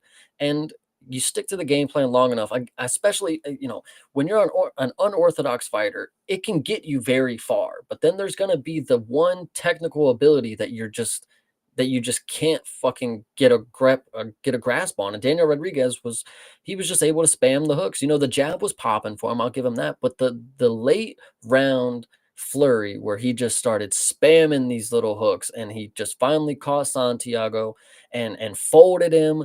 And then, he gets up and he's mad at the ref for stopping it. He's falling across the fucking cage. Like, dude, it was one of the funniest things ever to watch him fall from where he got up mad to the other side of the cage. Like it was hilarious. And then also to point out when the fight was over and they're trying to get stand over here, stand over here. Like Santiago had no idea where the fuck to stand. Like the ref is like, Oh yeah, no, he was in another dimension. It was definitely like funny, but in a sad way, I would say. Because Ponzinibbio throwing off the referee, stumbling to the fence, and jawing at whoever he was talking to a cage side. yeah, No idea where he was or who he was talking to. And then the most classic one of them all, and Vitz King. Shout out to the Vitz King as always. He actually made a point because I had missed it on the watch along to back up where it was right before they cut to commercial, and it's Daniel Rodriguez shouting at the camera, in victory. He's got his victory secured now, and just Ponzinibbio just sailing across yes. behind him was just it was so bad. But I mean, yeah, it was a good win for D-Rod. And like, I feel like Daniel Rodriguez has been like put into this category by a lot of people as like a dude who's just A not shit that fighter. guy. Yeah, like he's just kind of has this reputation as this guy who can't win fights or is just not that great or whatever. And I'm like, yeah, he's not. I wouldn't say that he's like going to ever be at the top of the division, but he can definitely win a fight and he's got the power. Mhm. So, I mean, put some respect on his name. I don't know. I can kind of agree. I can kind of agree with that. Daniel Rodriguez is not the culprit that I thought was going to be able to beat Santiago Ponzinibbio, but I knew somebody was going to be able to beat this dude. Like he Sure. didn't give me much faith, but it just sucks that I went against my true judgment. Like this dude's just not as good as I once thought. Well, Yeah. never thought, I guess is the better way to say it. The other thing that I want to point out, and I think might lead to a good topic of discussion. So at the end of the fight, Daniel Rodriguez is walking out the cage, and Brendan Fitzgerald, I believe, is the one, and he gets on there, and he's like, and just so you know, everybody, that I or the A that is underneath Daniel Rodriguez's eye, it's blah blah blah blah blah blah. And I'm thinking in my mind, you only said this because everybody at home was questioning all fight if he had a teardrop tattoo, and why I think that is important to bring up this topic is because at the time, I was unsure. Had Daniel Rodriguez actually ever been to prison or jail? Because people have this assumption like he looks like a fucking jailbird. Like he literally looks like a prisoner or whatever you want to say. And maybe we just get a good look at him and that's the assumption we make. And I was very unsure if that was actually something that he went through in his past or whatever. So Ariel just had an interview with Daniel Rodriguez and they did bring up the topic, that he actually was in jail before and, did some time. And I thought that was, you know, put some respect on the hard upcomings for people who really don't have the best life and they're not gifted the silver spoon and they go through a lot of different things, but they still can come out and have like, you know, you don't think of Daniel Rodriguez when you hear him talk and you hear about the things that he does, like you don't think like, man, that's just a shit person. Like it's all about the fighter and everything that we see in cage. And another reason Daniel Rodriguez is just an interesting person. At the end of his fight, he makes a note that he was the one who made the song. He rapped, he made the vocals, he did it all, and he's got a rap career coming ahead of him. So I just Oh, hope you guys are staying tuned for whatever Daniel Rodriguez has putting out next. And I hope that you guys just stop thinking of him every time you see him and say, this dude looks like he's done hard time. Because he obviously he don't look like he's had the easiest life. None of the fighters really do. We'll talk about somebody who maybe did just in a little bit. But as of Daniel Rodriguez, like I don't know. He's not a person that I could genuinely hate. When it comes to the fighter in the cage, I don't think he's the best, but he does have spirit of a fighter. So I will give him that. Yeah, absolutely. I mean, the massive amount of tattoos are certainly evocative of some feelings from people, perhaps. But I've never seen. I mean, granted, he did pop for PEDs, so I guess there's that one ding on the record a little bit there. But aside from that, I mean, I've never had any real like feeling about him one way or another when it comes to who he is as a person. I don't know He's not enough like about him. Cedricus Dumas, Well, like, it's not yeah, somebody that we could just be like, "Well, yeah, he's got fucking problems." Like, that's this a is just next a level dude person there. who's he's just a genuine dude, he's just trying to live his life, and he just happens to be a fighter. Yeah. Yeah, Rough path. absolutely. Then when I did hear that he not only rapped his walkout song, but that he has an entire rap album and career, as you said, and he said he's got a rap career incoming. I said, man, now I've got to listen to an entire album of Daniel Rodriguez. So keep your eyes and ears on the Yama channel because there are two things that I know from my past is, I watch a lot of fights and I do know rap. So I'm going to be listening to and reviewing anything that Rodriguez puts out. I actually, before the channel even started, and maybe I'll still have to go back and do this at some point, but I always wanted to review Bryce Mitchell's album because Bryce low key has some bars, and I don't think he gets enough credit for it. Certainly not now, based on everything that's happened with him since he released that album. But his album's actually not that bad. So I will go into it as open-minded as I do with any album, and I will give D-Rod a fair shake when it comes to his music career. Yeah, absolutely. So if you're listening, Anthony Fantano, if you ever want to get on the show and do a collab and we can go over Mr. Daniel Rodriguez's rap album, we certainly can do that. You can give it certified diamond status or whatever they do on the boards. Whatever Anthony Fantano is able to do for Daniel Rodriguez's career, I'm really hoping that this is the moment we make it happen There because you go. there's plenty of more money in that than where we're at right now. So let's just do Fair. that. Yeah, absolutely. I'm looking forward to it. So bring those bars out, Mr. Rodriguez, and we will critique. All of that aside, I actually didn't even hear the song. Was it good? Like, was it a Oh no, good? I didn't hear it either. Okay, Honestly, yeah, cool, yeah. cool, cool, cool. Did they actually show the? I don't know if they showed They their didn't. They walkouts. didn't show Yeah, a single fucking walkout. I'm glad you brought it up. Not a single walkout was shown, except I think the main event. I think Figgy and Corey had theirs. We'll talk about that. But yeah, the walkouts, we all just came back from commercial and they're just in the ring every time. yeah, yeah. So yeah, we didn't even get to get a taste of it, but maybe that'll be something that we research, and we'll have to see. We'll see what's up with his music. I mean, it certainly is going to lend to a good music video when you knock a dude out at the end. So It couldn't be any worse than the rap career of Tyron Woodley. yeah, that's probably true. I'm trying to think of some other ones who have had some music careers, but maybe there's just a small pool. Well, we know Jeremy Stevens himself actually had a little He did have a dabble in diss rap. track. He had a diss track against fucking Joe Pyfer. If anybody out there is unaware that Jeremy Stevens wanted to get at Joe Pyfer any more than he already did at the press conference, he made an entire diss track about him. And actually was not terrible with his flow. I gotta give the guy credit where credit is due. I was like, oh, okay. I mean, the bars were what they were, but he was not awful. Hell yeah. So So make sure you guys check out all of these aspiring and up and coming artists that we have in the UFC promotion right now, including Jeremy Stevens. So he may be around. there, just keep an eye on the channel for when we review it. Yeah, you could do that as well. All right, let's move on to the co-main here. This is one that I know you've got a lot to say about. This is Bo Nickel versus Reinier de Ritter. Yeah, I mean, have at it, Chase. You already said a whole lot on TikTok. Let's have you start by saying why Vitz wanted to thank me. What did I say that made him flip the script or something? Because you went to the chat and you were like, Vitz wanted to tell you that he loves you. So I was Yeah, like, no, I mean, I think that it was more so me saying that that you were correct in your assessment because basically what had happened for anybody who was not tuning in last week to this show had some technical difficulties. My internet cut out towards the end of the program, so when we were breaking down the fights for this card, I was not there right at the time we were talking about this very fight. So I had started to say I was tentatively going with Bo Nickel, but I was lucky going you to cut out. yeah, exactly. Lucky I cut out, but I had switched my opinion about it after some critical introspection there and talking to the chat on the watch along and whatnot. I kind of evolved my opinion there, and I was riding with Rainier, and it was the exact right call based on what we saw. Also wanted to bring, and that's all. Yeah, that's definitely why he just wanted to tell you he loved you because he Oh, loved okay. you, Yeah. Well, I though. love bits as well. You know, we're all just. But I did want to bring up that, the organization, I think, knows the Bo hatred. That's why we got a little video package entering this fight. And also because Daniel Rodriguez's knockout as well, gave us a little bit more time. But we got a little video package for Rainier. Yeah.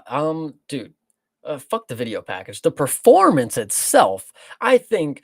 Oh my god. Actually, context coming into this fight, you see Bo in there, and you're watching the promo video. Actually, we'll talk about the promo video, and you're sitting here, and you're like, Bo gives you the vibe of somebody who just probably didn't have to work for a lot.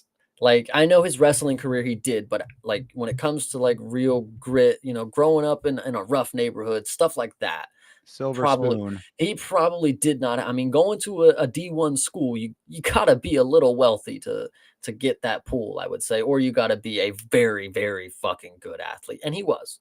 But going into this one, and you have a look of somebody that doesn't give you much hope that he's like got the grit for it.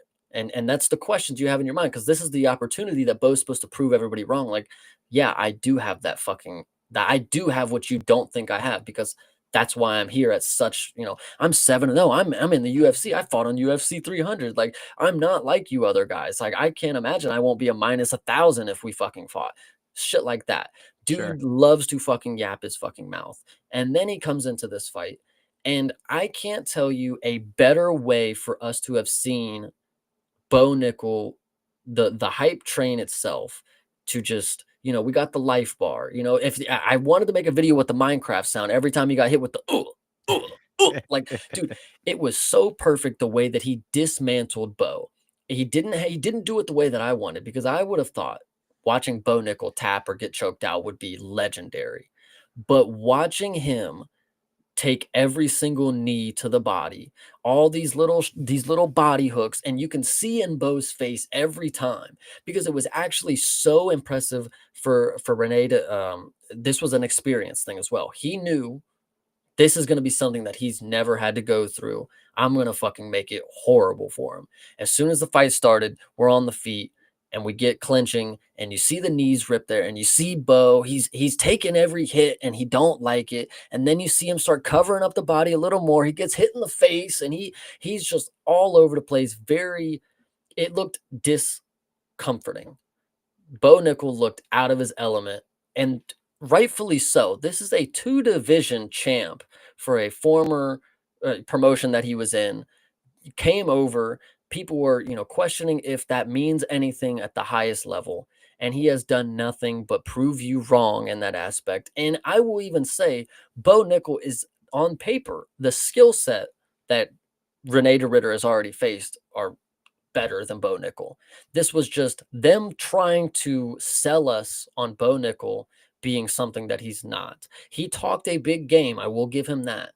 When people go in there and they're like, he uses his mouth to get these fights, this is exactly the scenario that I think of, because there was no reason that Bo Nickel should have even been in this matchup or felt that he had the upper hand in this matchup, because you just maybe don't know who Rene de Ritter is. But this dude is a fucking savage. Like, Well, yeah, I mean, so Rainier de Ritter might be the guy who is bucking what I had said on a couple of streams ago, where we were talking about the Patricio Pitbull fight, and I was saying, I'm done with giving these guys coming in from other organizations the credit that I had been giving them, because I had been, kind of saying, in a lot of these fights where guys are coming over, it's like, well, look, they might not have been in the UFC, but it's like, surely not every single person that they were facing in their home organization could have been a can. I mean, like, these dudes had to be putting in work to become a champion in another organization, bringing that skill set over to the UFC. Surely they're going to be able to show out in some capacity. And time again, we've been seeing that not be the case. But finally, we got Rainier de Ritter to actually make that so. And I appreciate this very much from him because, you should be living up to that reputation with what you just outlined there, being a 2 division champion in another promotion, that kind of stuff. And this is one championship we're talking about here. This is not, like a mom and pop shop. One championship graduates some amazing fighters. So, Mhm. I mean, you got to like have the acumen to actually make that a reality in the UFC too. And Rainier de Ritter seems to have that. And I appreciate this very much from him. Also, one thing to note coming into the fight, De Ritter was massive compared to Bo. I was like, they're talking about how he wanted to put on bulk in any way that he could while still making the weight. And I was like, mission fucking accomplished, buddy, because this definitely not only gave him the size advantage, but it helped in thwarting Bo's early takedown attempts. Because he did try a couple of times there to get his own way, not doing it with the Rainier de Ritter. And when he was in those situations where they were locked up in the clinch, extremely impressive active clinch from Rainier de Ritter. Knees through a couple of times in the clinch, got very, very dicey for Bo, and then eventually, obviously, leading to what ended up taking him out. Yeah, no, this was super impressive because not only did De Ritter, show an incredible skill set that he is able to just implement, just whatever he sees fit. If that's the time he's got to do it, he's going to do it. And in this one, you could totally tell Bo Nickel once he was uncomfortable with the clinch work and he was already on the back foot, and you could tell he was looking for his out kind of deal. Rene de Ritter knew there was nothing left more than Bo Nickel just trying to spam the Hail Mary. Went for those big old hooks that he loves to throw, knee right up the middle, right to the sternum, too. It was just perfectly placed, sat Bo down. In that moment, we talked about Ryan Loder. Where was the panic shooting? Like, where was you showing me that you wanted to stay in the fight? And I know, listen, them body shots, they shut you down. But like, you're a professional fighter. You're in the UFC. You wanted to be that guy. You were supposed to show me. And we have a lot of people, they talk about how much they want the belt. And then we have people who show you how much they want the belt. Rene de Ritter has been saying, I want to come be in the UFC and get the belt. And it's not just that he's telling you about it. He's active, he's finishing, and he's showing you exactly what he's capable of against who you deem is the best people for him. And at this point, you thought the best person to beat Rene de Ritter was Bo Nickel. I'm not surprised. I'm really not. And I think also I want to make a funny point. It was in like the first clinch sequence when Bo Nickel flipped the position and you hear his fucking coach, knee him in the fucking thigh. And it's like, you fucking suck. You guys fucking suck. Holy shit. So it was pretty brutal to listen to that one. The fight, it was easy to watch because in my mind, once I saw the first couple knees go up and he's ripping the body, Bo's not eating it well. Like, it was, I could tell that the end was coming and it wasn't going to be a choke. Unfortunately, Rene de Ritter was out for blood. He had to show you Bo Nickel is nothing to me, Well, and that get was his what he name did. right. The dude is Rainier de Ritter. It's Rene de Ritter, whatever, He's gonna be RDR. mad. RDR. But yeah, so I mean, he was scrambling really nicely with those reverses that he ended up getting, Rainier. I mean, he had Bo on his back legitimately for the first time in the UFC, which was impressive. Obviously, that image was going all over the place viral when after the fight was over. I thought that he started to look tired. Bo did, in the second round, and it looked like everything that was leading up to the finishing sequence was like it was like snowballing. And Mhm. and that was, I think, one of the biggest indicators of basically what you've been getting at this whole time, where it's like Bo had not been tested in the way that Rainier was testing him in this fight, and it started to mount on him in a big way. And so when you said, not going for the level change, Bo did like, because basically what the finishing sequence, like how it worked out, was that they it was so in round two, Rainier stops the takedown attempt, but the knees were continuing on. And then Bo was looking tired at that point. Rainier lands some close range pepper shots. That's when they were up against the cage, just Yeah. kind of tapping. And then Bo disengages and he swings for the fences. Like that I think was his version of it, but it should have been a level change. That's where the difference lies. You're exactly right. This should have been an instinctual level change as opposed to you trying to just, overswing yourself and spin yourself around. He didn't end up spinning himself around, but he definitely overswang. And that's where the knee ender, the world ender knees for Reinier de Ridder started to go into effect. He got the one, and then it was the one right after that was the actual liver shot that shut him down altogether. So, yeah, I mean, this showed all of the cracks that a lot of people thought were in Bo's game. There they were. I actually would like to make a point too. Is like when you look at Bo Nickel when he got in the cage, you don't see somebody who's like chiseled. Like he's kind of a pudgy dude. So in my opinion, it looks as if he's just been thinking he's got it. Like, he don't need to put in the extra work in the gym. He don't need to come out looking whatever because he's got it in the fucking bag. And you want to talk about, the weight class, De Ridder is huge compared to Bo. Bo is kind of pudgy. You might as well just move the fuck down now because if you get smoked like this, I mean, whatever. But I also think you made a good note. It's like this was the first time Bo was on his back. This was also the first time Bo started round two. This was also the first time Bo, got knocked. It's like if you are in one fight and all of your firsts just get, it's like, I mean, I don't know. How do we expect better if all of the things that you were supposedly great at, like nobody could do against you if one dude just shuts all that down. Doesn't even need to be like a superior like grappler or a superior striker or a superior wrestler or somebody who's elite at what they do. It's just somebody who can do something decently at every level or whatever. And he was able to take so many of Bo's O's out of this. Like it was.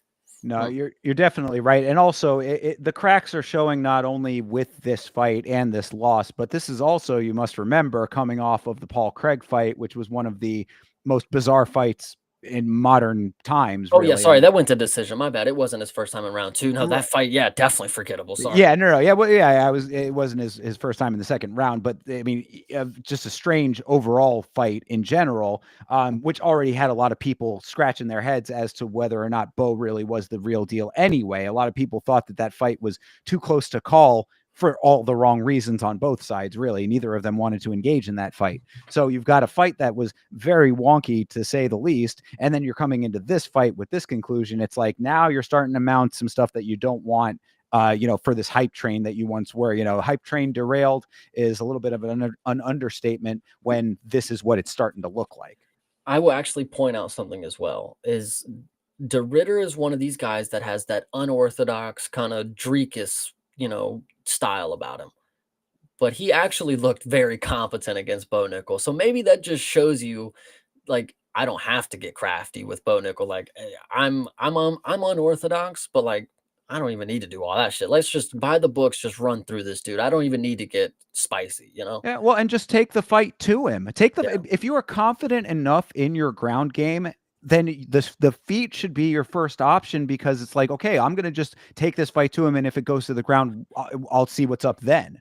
And that's, I think, exactly what Reinier did. I mean, like he's, like, because when I was breaking it down, what I was saying on the watch along, it's like, I think that Reinier de Ridder's striking is going to be better based on what I had seen in the Paul Craig fight, especially. And a knockout of Val Woodburn just doesn't do anything to move the needle. Short notice.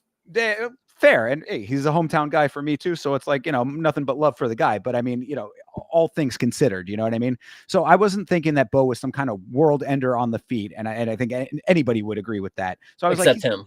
Well, right. Him aside. But so, having that as the baseline, I was like, okay, if De Ridder's going to have an advantage on the feet, then all he has to do is be good enough on the ground not to be into any kind of like terrible situations. And that's when the whole experience of being in another promotion and having championships over there comes into play. And I was like, all of these things are starting to add up to a way that makes sense to me. I'm going to Ridder.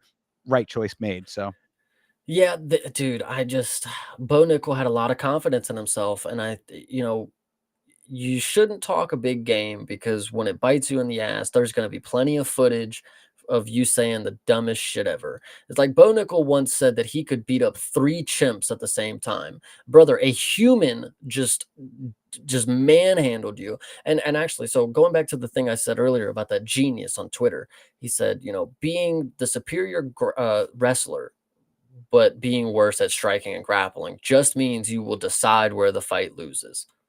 This was a good example. Bo Nickel tried to get it to the mat, just got out grappled. He just got laid on. And then when he got back to the feet, knees right up the middle. It was, God, it was such a, I'm telling you guys, I can't tell you how beautiful a performance it was, especially against somebody that you just don't like too much.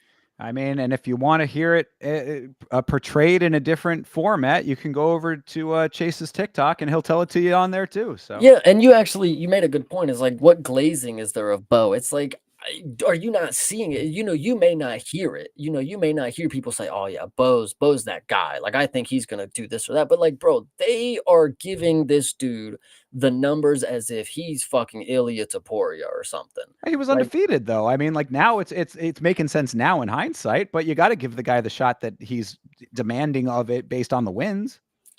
7 fucking wins in pro fucking MMA, and you're like co-main event against a 2-time champ. I mean, that's pretty overvaluing Bo Nickel. I mean, going from making Paul Craig look competent on the feet to somebody who actually has skills everywhere, like, it was a big ask, and to even have him at a minus 450, like, Vegas was on this dude's tip, like, bad. Like, that's just the way that I see it. Because in no way in my mind would I look at RDR and say, "Oh yeah, that dude, he needs a plus 500 tag." We'll get to it in a minute of somebody else like that, but like this one right here, a coin flip at best if you really believe in Bo, but overvaluing Bo at a minus 450 tag with 7 pro wins, with nothing conclusive that makes you think he's going to be the next guy. They set Vegas set up everybody to lose on this one because I don't Not the know. people who know, not the Yeah, people who picked him. So good hey, money made there. listen, RDR by finish was a really fucking solid play, and I didn't really believe it because Bo can maybe get to decision like he did with Paul Craig, but no, I'm glad I went with finish on this. This was such a perfect hate watch. I'm telling you.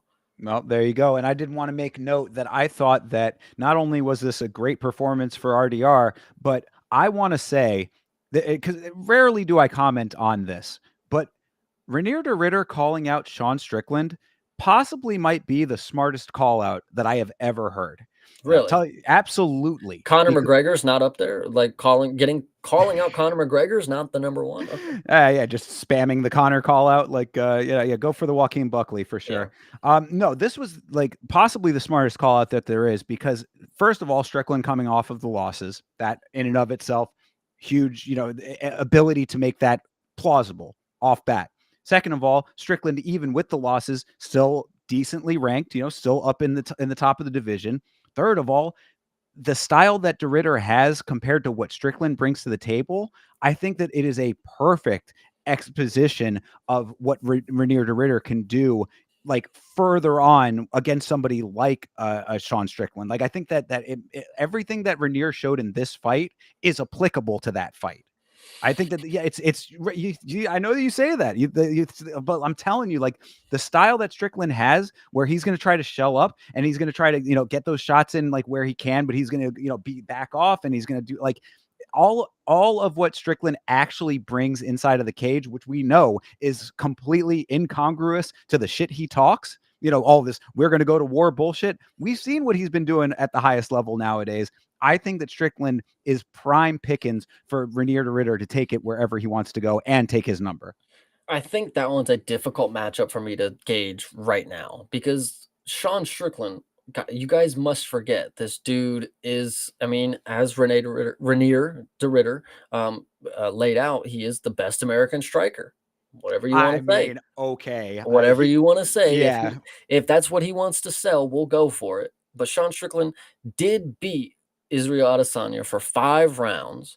He did beat Paulo Costa, and he did them both the same way, where he just stood on the outside. Well, actually walked down Izzy, but he stood on the outside and he was playing the range perfectly and defending with expertise. I think asking RDR to make it a war with Strickland may be a tough ask because Strickland is very hard to track down and also has some decent takedown defense. But RDR is not somebody I will count out. So I mean, is he on the beginning of his downslide, and Paulo Costa has always sucked. So Yes, I agree. anyway, so yeah, no, I think that I think it's great. I hope that they book that fight. Mhm. I when I heard that, I was like, please make that fight, because I would love to see it. I think it makes perfect sense.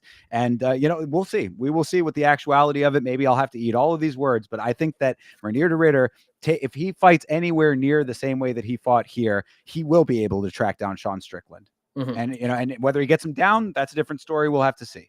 Yeah, no, it is gonna be interesting. I RDR is pretty active, so I would say he will have a fight booked here soon for an upcoming card because he's trying to get his shit done. I mean, he's not here to take a fight and then, wait for somebody else to lap him and then go fight that. No, he's taking all the opportunities. You want to give him Bo? All right, he'll beat Bo. All right, now give me Strickland. I'll go from 13 to 2 right now. Like, Right. so I respect it. Yeah, absolutely. So, yep, nothing but praise for Renier de Ritter, and no more O for Bo. Yeah, Bo Penny is definitely on his way to something special, but I don't know if it's good or bad. I guess time will tell. Mhm. But let's He'll close take a this. lot of time off now that you want to. He'll Oh, you think definitely. so? He's gonna be gone for a fucking year now. I guarantee it. All right. Well, again, time will tell on that aspect as well. But let's close this card out with the main event here: Corey Sandhagen versus Davison Figueiredo. Let me start this thing off by saying this: Davison Figueiredo may have lost this fight no matter what the game plan he chose was. However, he was always going to lose this fight with this game plan that he chose. This Mhm. was a failure of strategy through and through, regardless of the unfortunate circumstances of the conclusion. Chase, your thoughts. This fight, as whatever fight you want to call it. I mean, it ended way quicker. This technically wasn't even the main event. Last fight was the main event, in my opinion, because Sure. there was nothing that happened here except watching Figgy lay on his back for a round, which was pretty unfortunate that he wanted to go for the leg lock religiously. Like that's was his way of victory. It's like I just got to leg lock him. I just got a heel hook leg lock, and it didn't work. Come to find out, Corey Sandhagen does train with Ryan Hall, apparently. So That's funny that you say that, because when I saw they had said it on commentary, and then I saw him in the corner, and I was like, oh well, that's only going to be much better for Sandhagen here, especially in the situations that we're looking at right now. yeah.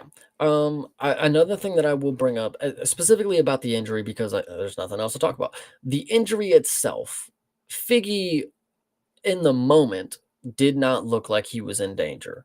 You know, Corey Sandhagen, for what you may believe, if you will, he would like you to think that this was a submission plan, that I enacted a submission plan. In my opinion, this was a move that Figgy 5 years ago would have just scrambled out of. I think the age is catching up to him and he's not as limber anymore. And the tweak on the knee, it wouldn't have done it a long time ago for him because we've seen the dude scramble out of a lot of different things. He's one of these dudes that scrambling is part of the thing that got him to his relevance. If I would like to believe that in his 38 years that he would get his foot caught so easily, like, oh, I know my knee's gonna pop if I don't get it out of here.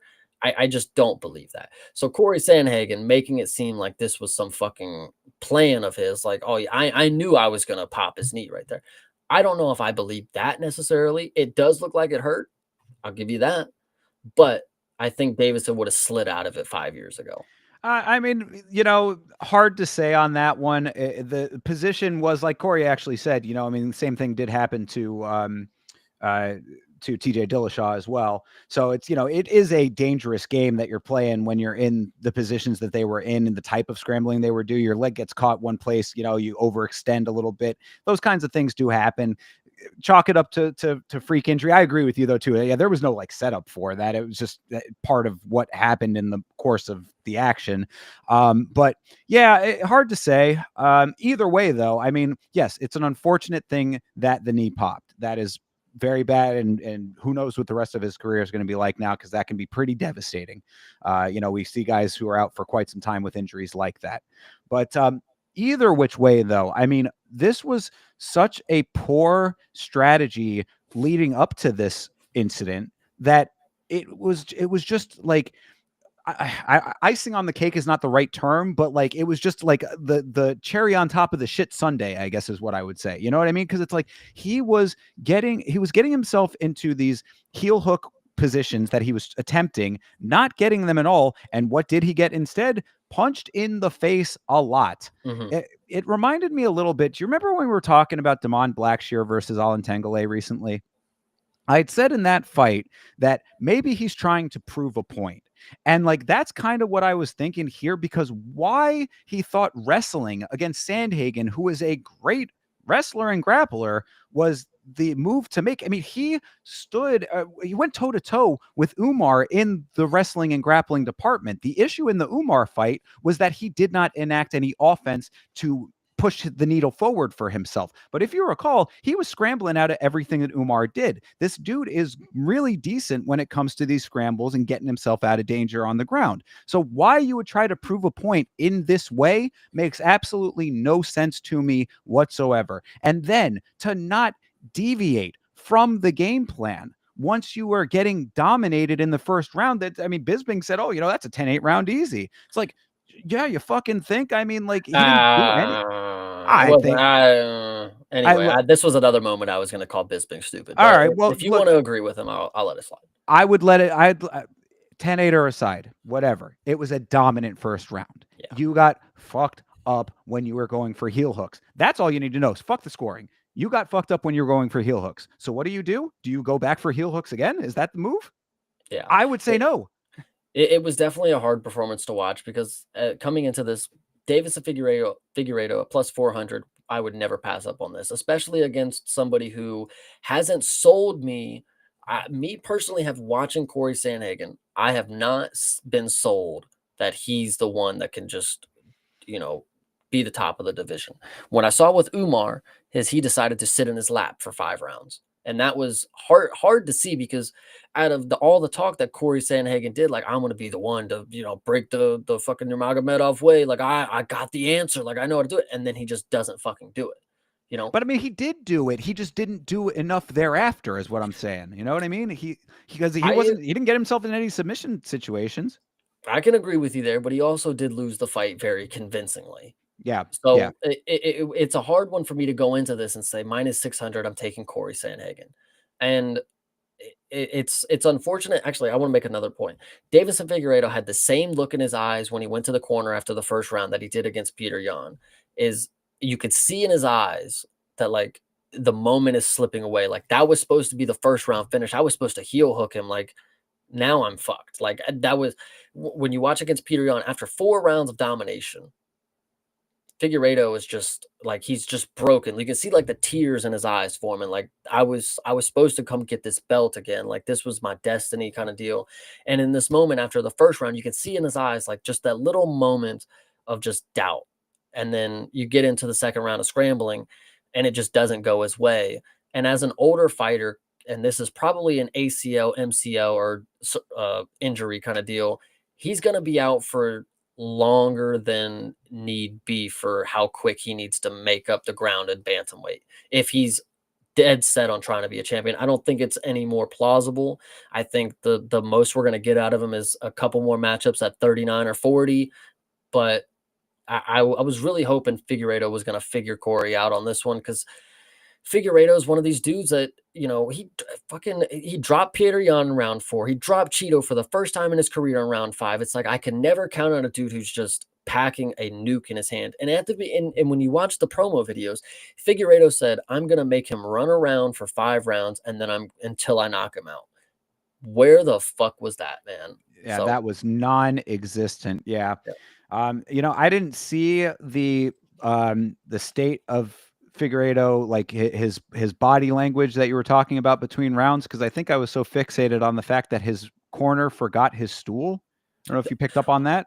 And I was actually going to bring up that point. If you like in the corner, you watch him, he's like, all dejected, looking off in the crowd. You can see the water forming. He's not looking at his coach. Did not notice they didn't give him a stool. Maybe that was part of it. That was the funny part, is that they said, oh, we're going to go listen into his corner. And the first thing that we get from the translation is, Stool. Where's the Yeah, stool? What yeah, happened to the stool? But nice. yeah, no, I mean, this was just like we talked about Cameron Smotherman, whether or not it was inexperience versus coaching here.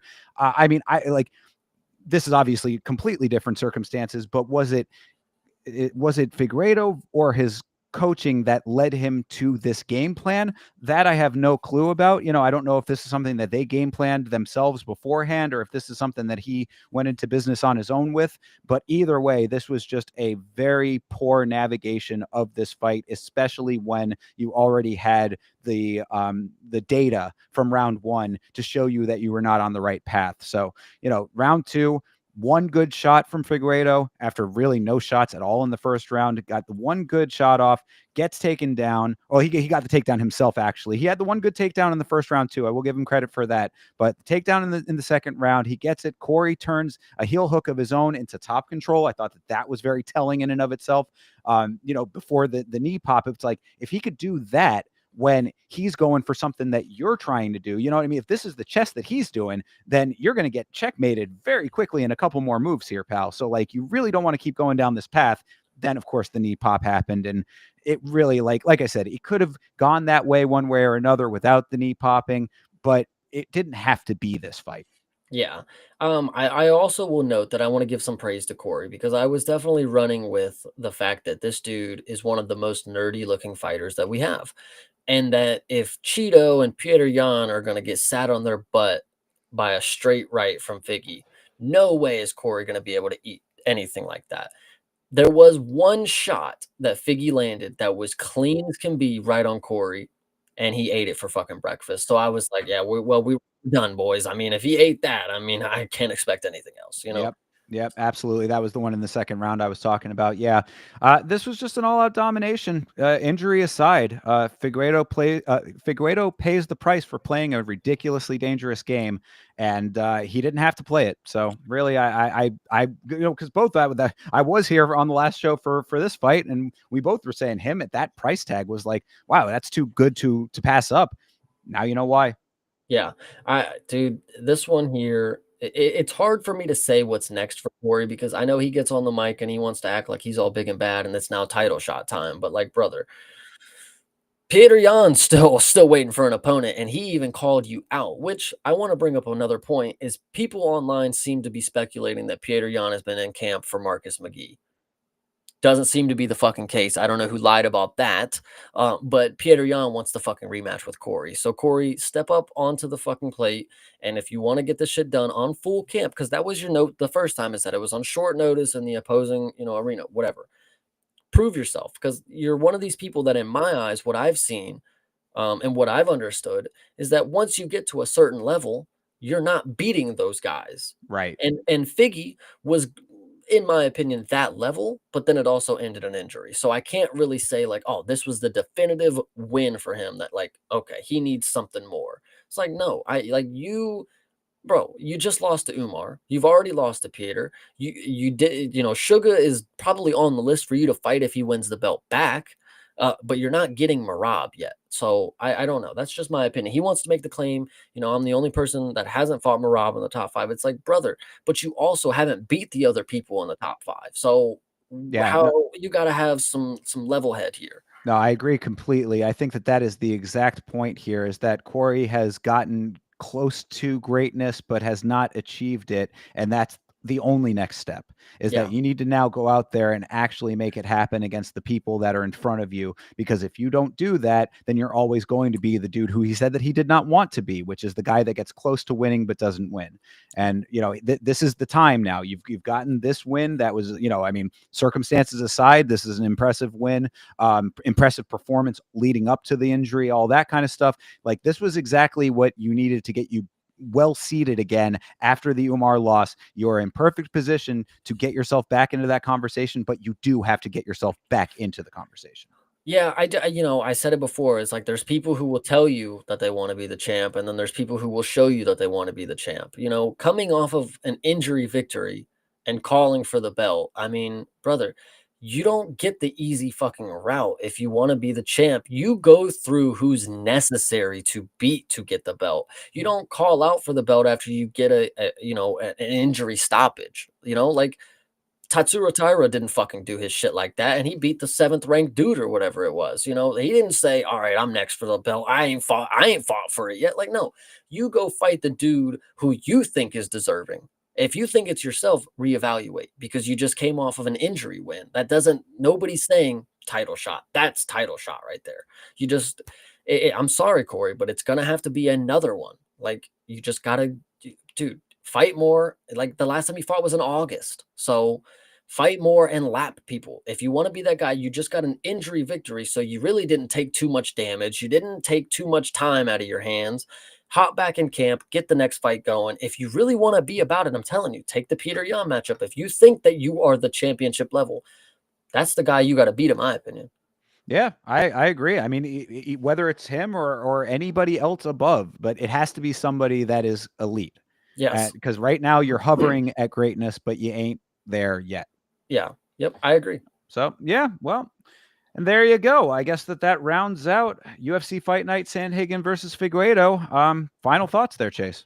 I knew this was a cursed card, and after the fights, I did not, think differently. This one, one of the main reasons that this was cursed, and I actually wanted to bring it up, is like these type of finishes just fuck everybody on the books because nobody in hell put Corey Sandhagen KO TKO. Like it was Right. just never in the books. But the fact it goes down under that, nobody wins. Everybody wanted decision. Everybody thought a sub or something would come. But a TKO victory for Corey Sandhagen just shows the cherry on top of this fucking card. Like this one, it was kind of hard. Like especially after that, it just brings the whole night down. So Sure. Yeah, I can see that.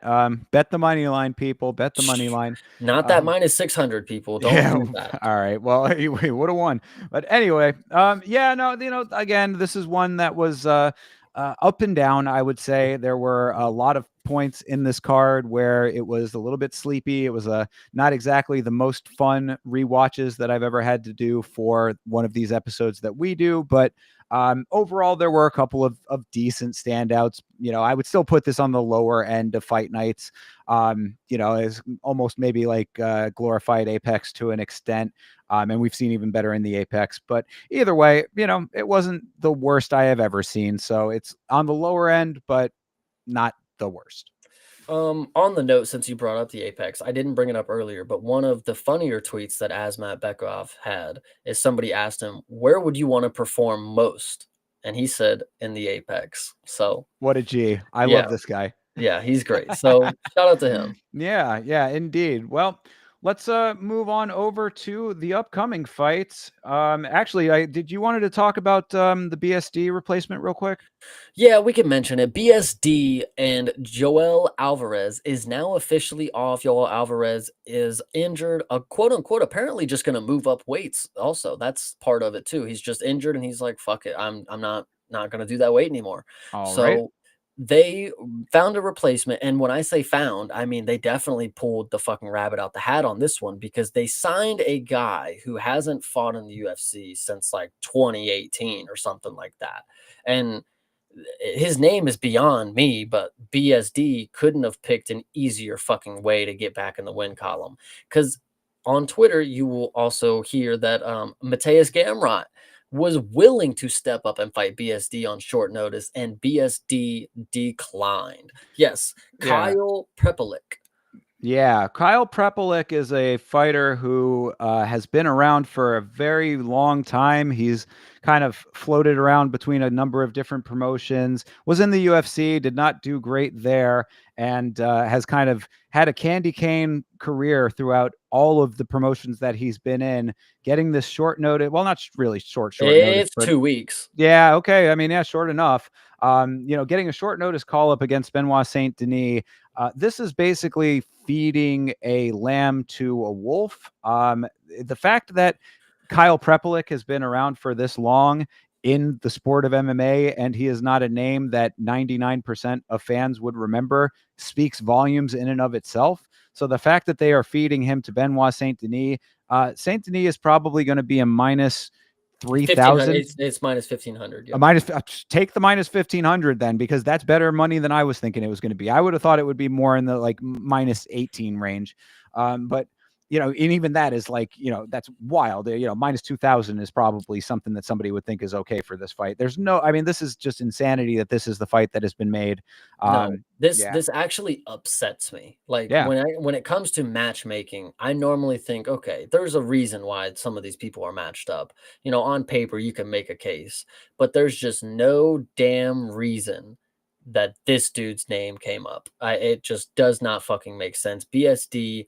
I mean, if you dead ass had some pull in who you were gonna fight, if you did not want to fight Gamrot, if that's the actual truth, if there was nobody else that was willing to step up, quote unquote, I just don't buy it. Like, this one is just horrible. Horrible on the promotion for trying to slide this one in on us and just, like, play it off like it's cool, like this is Yeah. normal. For allowing it, if Gamrot was on the table, I mean, what possible like reasoning could there have been for that not to be made? And that's my thing too, is like, since so you just can just not fight anybody. Like, you can just say, "Well, no, I don't wanna fucking fight him." Like, you can just do that. Like, in my opinion, you are scheduled for the main event. They find your opponent. I mean, I know that's what happened here, but if Gamrot was on the table and he says yes, how is that not the move? How is that not what you throw in? It's like BSD. If you are declining it, main event, I know you want it, but like, Well, this isn't the main event though. This is co-main, right? This is you for might, 315. This is no, yeah. hold on, Am I hold on. wrong? No, this 315's this week. Yeah, this week. So I mean, Bilal Muhammad and Jack Della is the main event. Oh, this is on this card. Holy shit. No, this is okay. This is on 1 week notice. Wow. I thought this was for next week. Wow. Yeah, this is horrible. This is still horrible. Yeah, it's just a crazy He's switch Canadian. up. That's why. That's why. Oh, well, great. But I mean, compared to the fight that we were going to get versus the fight that we are getting now, I mean, it's just insane to think that this is the trade-off. I mean, get ready for the BSD show. I mean, Benoit Saint Denis is about to come out here and just walk through this dude. There's only let me maybe voice some opinions. If BSD comes out here and mops him, I'm very upset. I'm very upset that this is what you made us sit through, because I want to see what BSD's made. This is the God of War. This is not, Who hey, just got let's get taken out by Renato Moicano. like, whatever you want to say, like, this is a dude that people actually had hope for. So Sure. the fact that you're giving him a layup, it doesn't make me root for him anymore. Like, I don't know. And then if he also doesn't mop this dude, then he's been a fraud all along. Like, then we know for a fact, like, okay, that's what the worst part is. It's like, I'm gonna be mad either way. Double-edged sword here. BSD mops him. Why was this match made? If BSD fucking sucks and this dude is actually competitive against him, wow, were we overestimating what BSD is made of? And I'm gonna be upset that we thought that this dude was like next up kind of deal.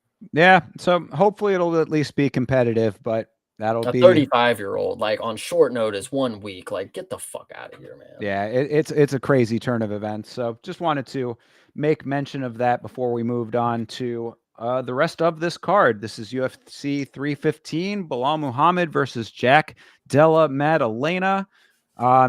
Real quick before we get into it, did want to give a shout out to David Burns saying hello to you, sir. And we shouted you out a little bit earlier in the episode. So go back and listen to the rest of it for your call out there.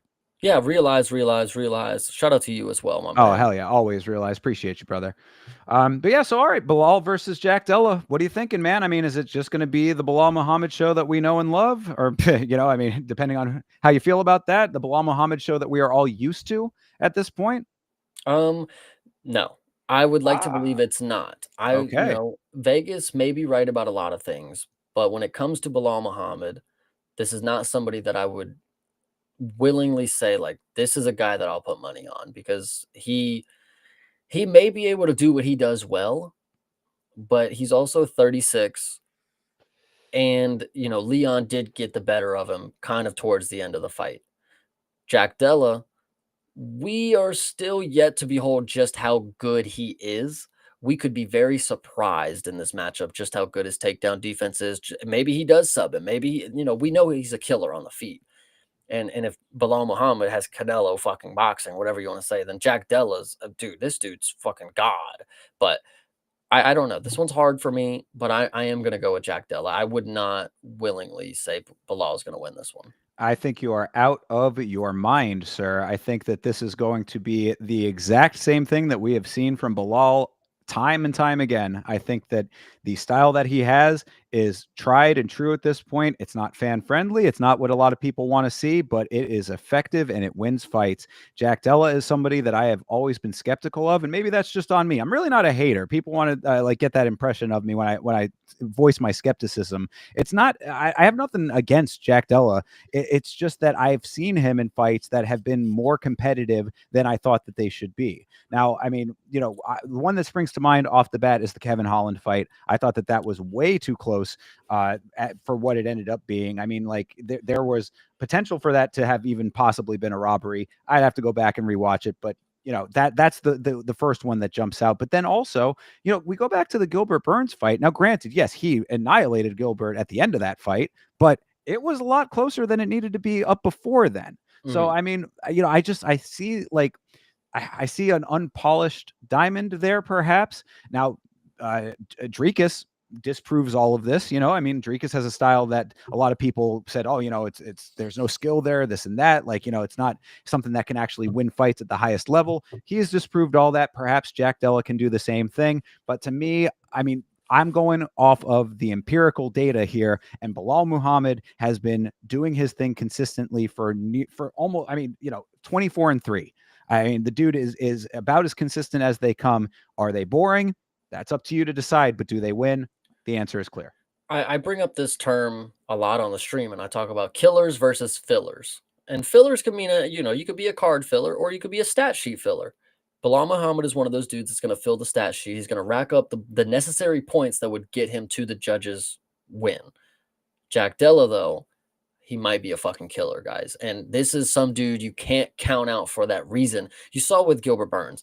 Everybody in their right mind thought, well, Gilbert's coasted a decision on this one. He won this. And then, boom, in just a split second, one knee puts Gilbert Burns on his back. Jack Della doesn't let up, finishes the fight.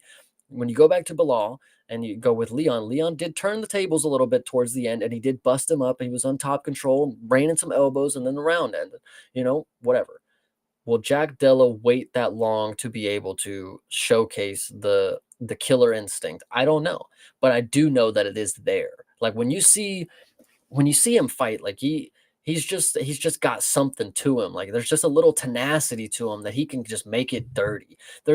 I know people want to talk about the Hafez fight with JDM and that, it shouldn't have been that close. He went to decision, whatever you want to say, but there's a moment in that fight where Jack Della just grabs the wrist of Hafez, and then he just starts wailing on him. And I'm just like, dude, fuck the rule, fuck the standards.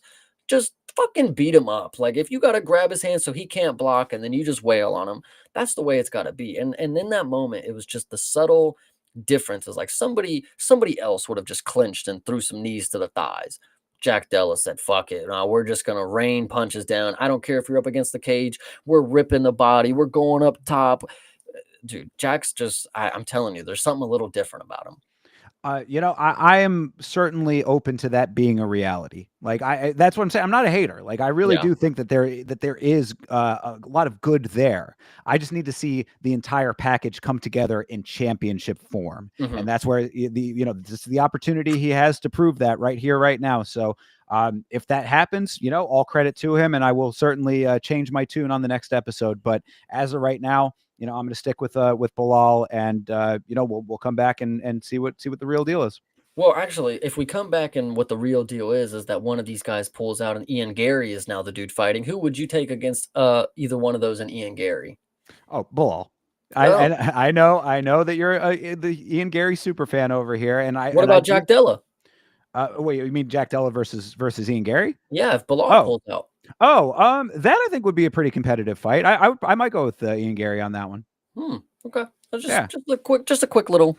I might. Yeah, I think I might. I think stat for stat. Now I do think that Jack Della is a little bit tougher than Ian Gary, so maybe there's something to be said for the grit aspect of that fight as a potential matchup.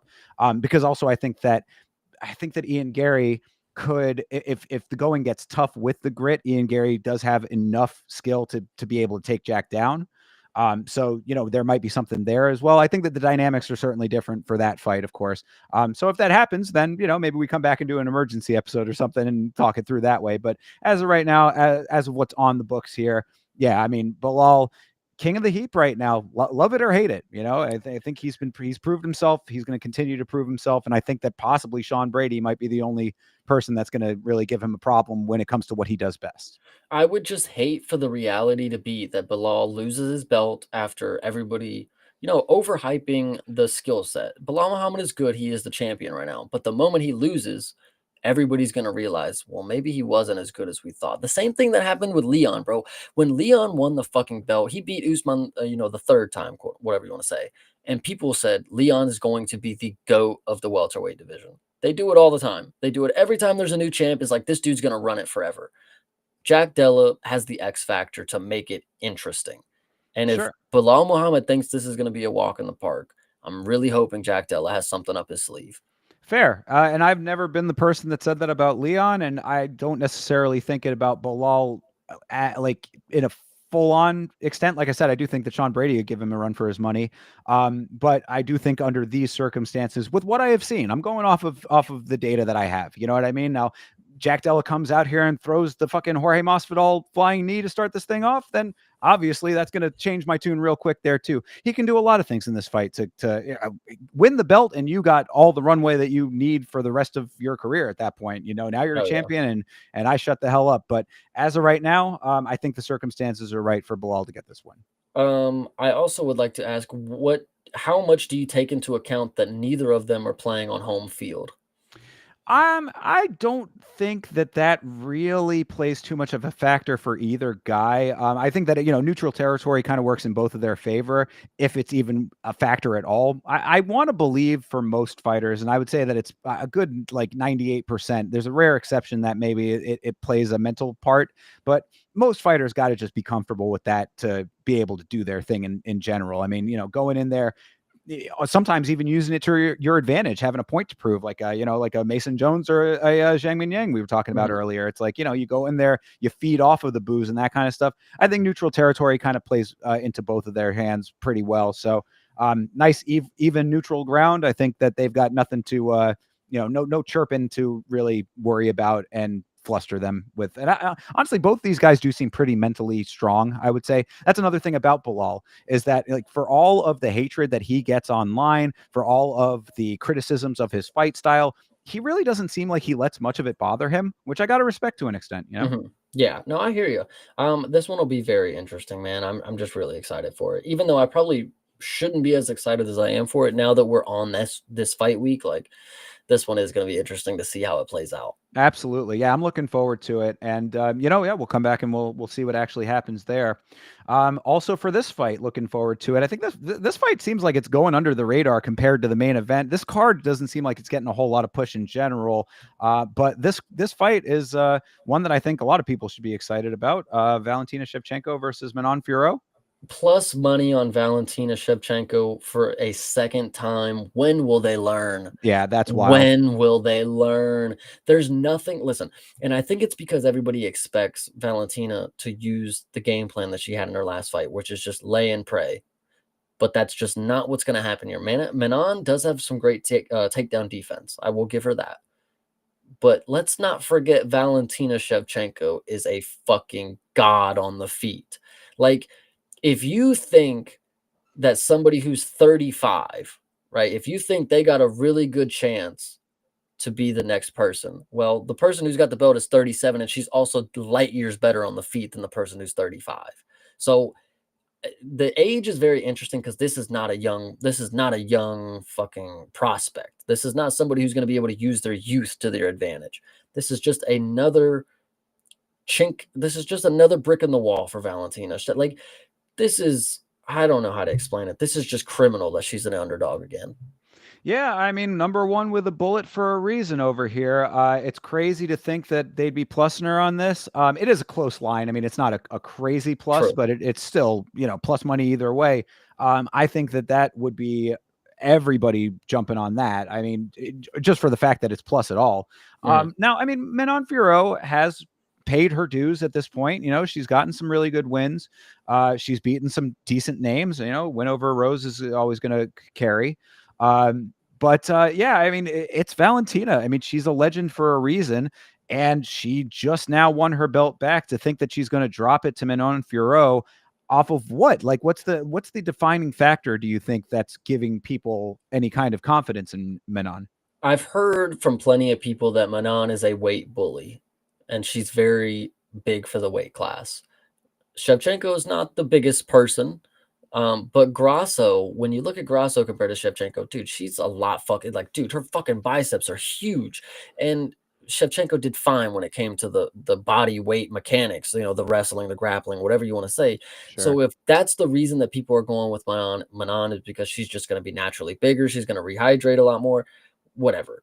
The skill set will not lead you to believe that a heavier person in Manon Fiorot will beat the smaller Valentina Shevchenko. It's just not, dude. I've seen plenty of times Valentina just dice people up on the feet, and Manon is not some crazy defensive, you know, mastermind on the feet. Like, I've seen her get popped up by fucking, what was it, Blanchfield or Macy Barber, whichever one it was. Like, Blanchfield. Valentina's going to just set a head kick up so easily. This is what she does. The Muay Thai is going to be, can't wait. Yeah, yeah. I mean, it's really, it's always hard to bet against Valentina Shevchenko. I mean, like, I don't like, even in the circumstances that we saw with Grasso, like, I don't think anybody was leading in thinking like that was going to be what it was. She got caught one time. That is true, and no one can ever take that away from Alexa Grasso. But a draw in the second, and then what we saw in the last fight, again, not the prettiest performance at Noche, but it got the job done. She got her belt back. She knows how to win. I mean, this is another prime example of where the pinnacle of skill meets the acumen of game planning. You know, I mean, so it's like you can't tell me that Manon Fiorot has that. It does not compute to me. I agree. I 100% agree. I mean, 12-1. I mean, she has, like you said, she's paid her due. She's beaten the necessary people to get to this spot.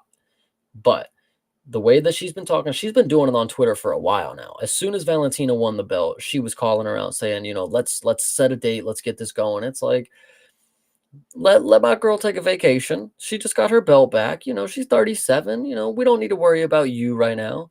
And now we're coming around to the time that it is time to worry about.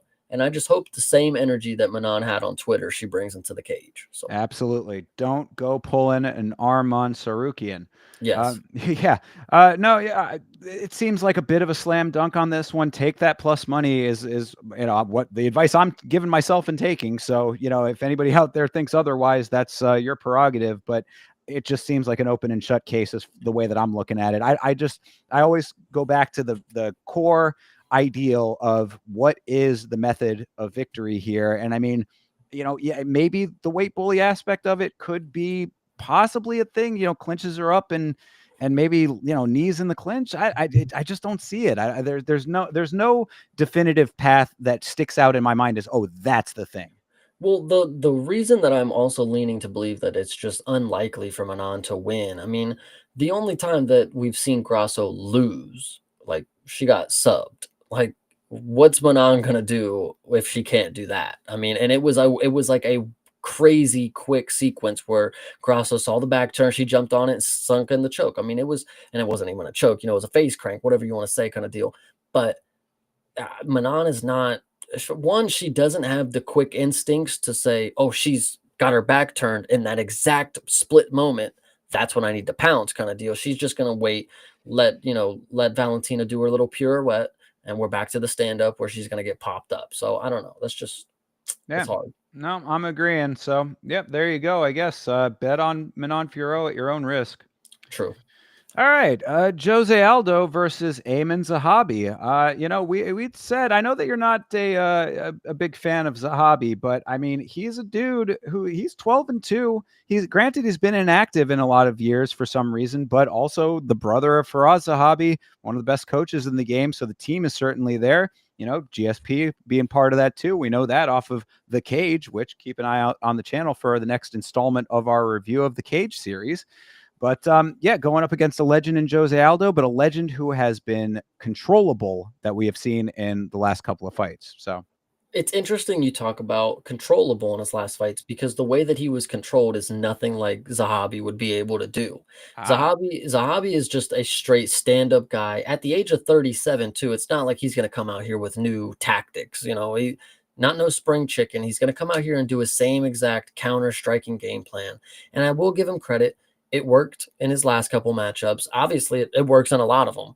But this is not somebody that I look at and I say, this is the guy that's winning in my book. When it comes to Jose Aldo, I think about, you know, how credentialed he is in this sport specifically.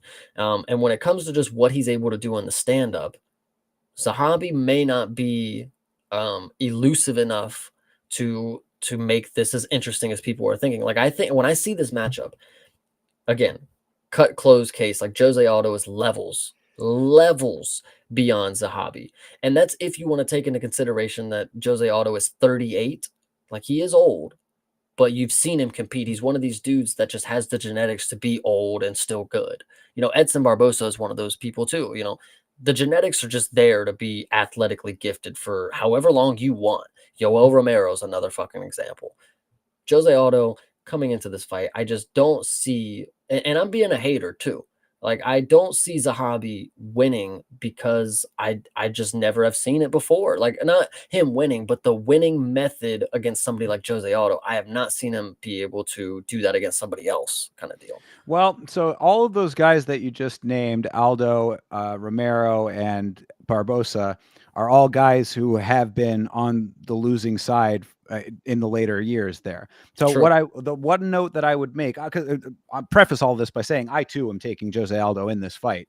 But what I would say is that as you get to the stage of the career where Jose Aldo is at, the prior successes in the sport, I think, should be a little bit not like, don't downplay them in your mind as in like forget about them because of the greatness that Jose Aldo holds, because he is a legend of the sport, Hall of Famer for sure. But you have to kind of separate the Aldo of old versus the Aldo of current, in my opinion. Now, that all being said, he is fighting 37-year-old Ayman Zahabi, who has been inactive, all the stuff that I just kind of talked about. And, you know, not necessarily a dude who's like sets the world on fire when he fights. So it's really going to be, to me, the element of game planning is going to be very important. That's going to be a big linchpin for both sides of this thing. Now, again, Faraz Zahabi, a great coach. So there is possibility that the Zahabi camp puts together a plan that makes sense for this fight, and that might be the method there. But I just don't see that against what skills Aldo still has. Yeah, I agree. He still looks very sharp for his age. For sure. And if he thinks he's going to come out and strike, then it's going to be a done deal. He might end up trying to pull the Mario Bautista. He might Mm, end up trying to, keep him on the cage. That's the one thing that at this point is so hard to see with Jose Aldo, is it's like, brother, you cannot let yourself get held against the cage. You have to get your back off of the cage one way or another, hook or by crook, get out to open water. So hopefully he'll be able to do a little bit of that and not just stand there and look at the ref like, hey, you're going to stop this, because yeah. that has been frustrating with him in the past. If this is going to be a striker's affair, then yeah, I think Aldo's going to be able to take it pretty easily. But don't be surprised if Zahabi makes this more interesting than you're giving credit for. I mean, I wouldn't say it's going to be interesting if Zahabi makes it anything. I mean, he's going to make it a boring decision if he's going to win this fight. So that's just the way that I see it. It's not going to be interesting. It may be surprising that he wins, but if he plays the same game plan that he normally does and he stays on the outside and takes very little risk, he might skate by another decision, unfortunately. All right. So yeah, but I mean, let's bank on Jose Aldo actually getting the job done here. I think most people want to see that. Hell yeah. All right. The aforementioned Alexa Grasso going up against Natalia Silva. I like this fight. What are you thinking? I'm thinking Grasso takes this one. I know I'm picking a lot of dogs here, but like, guys, this is somebody who beat Valentina Shevchenko and got a draw with her the second time. Got a 10-8 in the fifth round. Whatever you want to say, that's what the judges gave. This one right here, Natalia Silva, she is good in her own right. Like I did enjoy watching her come up, and I still do enjoy watching her. But when it comes to somebody like Grasso, Now this is a true test. If you get taken down, now what? So, and this is somebody who you cannot get taken down against. So if Silva's able to play her outside game with her sidekicks and stay elusive, great. She'll win up until the point unless Grasso is able to get the single leg or get her down, get a nice trip. Anything you want to think of it, Grasso can probably pull that out. That's why I think this is a good dog. Yeah, no, I agree. I mean, you know, Silva is really pretty okay with her striking, but I think that she's one of those fighters that I don't want to say it's favorable matchmaking. I think it's just like she just has the elements that she needs in the moment, which yeah, that wins you the fight and that's great. But I think that it's like when you go up against a fighter like Grasso, who's going to be able to navigate the fight effectively, and be able to adapt to what's coming back at her, then I think that the striking acumen of Silva is going to be a little less effective and then Mhm. eventually a lot less effective. I So, agree. you know, yeah, I think that it really comes down to exactly what you said. Like if it goes to the ground, then it's going to be a big problem for Silva. And if it stays on the feet, then Grasso is going to just need to navigate through the early onslaughts, because that's I think one of Silva's better strengths is that she does come out pretty, like I talk about being first. I think that she does that well. She is first often. So if Grasso can adapt to that, say, okay, this is what I'm seeing, download the information, as they say, come back with a strategy thereafter, I think she's able to take it in the later rounds. I agree. Yep. All right. Well, we already talked about this fight, but Benoit Saint Denis versus Kyle Prepolek. I mean, I not really much else to say other than what we already said. BSD, they don't have the odds on here. What did you happen to catch? What Prepolek was plussed at? No, I think it was 800. I want to say All it was right. 800. So there you, I mean, that it is what doesn't matter what the actual number is. If you said he was Saint Denis was a minus 1200. 15. Minus 15. Okay, so the odds speak for itself, people. I mean, you know, if you want to try, pick a method if you really want to try to make any money on this fight. Otherwise, you know, you just sit back and watch this mauling that the UFC has put in front of us for no reason. Yeah, basically. Oh, buddy, our Hopefully I'm feature. mauling. Yeah, well, we'll see. But our good friend Mike Malott as the featured prelim here against Charles Radke, blood brother, Pride, coming back and coming in hot off of his last fight, right? No, was his last? Yes. Yeah, right. He got a knockout He in his last one, didn't he? beat, yes, he knocked out Matt Smellsberger. Yeah, Matt Semmelsberger coming in That's off his of name. a hot win there. So yeah, proper Mike Malott versus Charles Radke. What you thinking? I'm taking my boy blood brother Pride because Mike Malott, yes, he is very well rounded, but as you've seen with Neil Magny, you're able to beat this guy. And Charles Radke may not be the type of dude that Neil Magny is, where he can get beat up for 3 rounds and then come back and win, or five, whatever it was, because it was the main event, I think, at the time, was it? No. The Magny fight? No, Yes. that was the co-main of Okay, okay. that Canada card, I believe. So yeah, I would like to believe Charles Radke. I'm picking too many damn dogs, but Mike Malott is somebody that I've seen fall to the pressure. And Charles Radke, I mean, listen, he's been put down by Carlos Praetis, but that was a knee to the sternum. That shit hurts. I get it. This one right here, Mike Malott, I don't believe it. Charles Radke is a dogged fighter. Like he's a Mhm, dude who actually is like rough and tumble, go out there and lay hands on you. He almost, really is kind of like an old school fighter in that way. I mean, he really goes out there with just the tough guy mentality, and he believes his own bullshit too, which mhm. is, you know, sometimes very dangerous. You're going up against Mike Malott, who really, to me, at this point, especially after that last fight, I forgot who did he fight last? It was It was shitty. It was Trevin Giles. yes, the Wow. Trevin Giles fight. Exactly. That fight there exemplified why you cannot take Mike Malott in this fight. Mike Malott is a tournament style combat striker, but it's not a gritty fighter. You know, Mhm, he's not a dude who's going to go out there and make it dirty. He's going to be very technical. He's going to be very accurate, perhaps. Yes, I think that he'll probably lay some hands on Radke when he's doing his work, but Radke is going to be in there taking shots to give 17 back. And mhm. when Radke gets in close and starts laying shots to the body, I think he folds over Mr. Malott. Yeah, Charles Radke, I do agree. He should be able to implement a lot of dirty boxing. Make the fight dirty, not illegally, but just make it gritty and make Mike Malott worry about what's coming back at him. Absolutely. 10,000%. Because, yeah, go back and watch the Giles fight and how they both conducted themselves in that fight. Radke is not going to be anywhere near that style of fighter. He's going to Mhm. get in Mike Malott's face and he's going to lay on hands. Yeah, I agree. I like this one. Yeah, me too. I'm actually looking forward to that one a lot. All right. Jessica Andrade versus Jasmine Jasdavicius. I like this one too. This is a big test for Jasdavicius over here. I think, we do have to understand that Jessica Andrade does have the most knockouts for female fighters in the UFC history. Now, when you go into that and you understand that she is a 5'1" lady, it is very hard to think that she's going to get another knockout against somebody who plays range and is at very technically sound as Jasmine. She does she does have her moments, and I don't know if she's going to get caught by Andrade because she's just a hook merchant at the end of the day. But the grappling should be interesting if Jasmine gets to it. Andrade is not probably somebody you're going to sub. She's just too stocky for it. But I think Jasmine probably should win this one.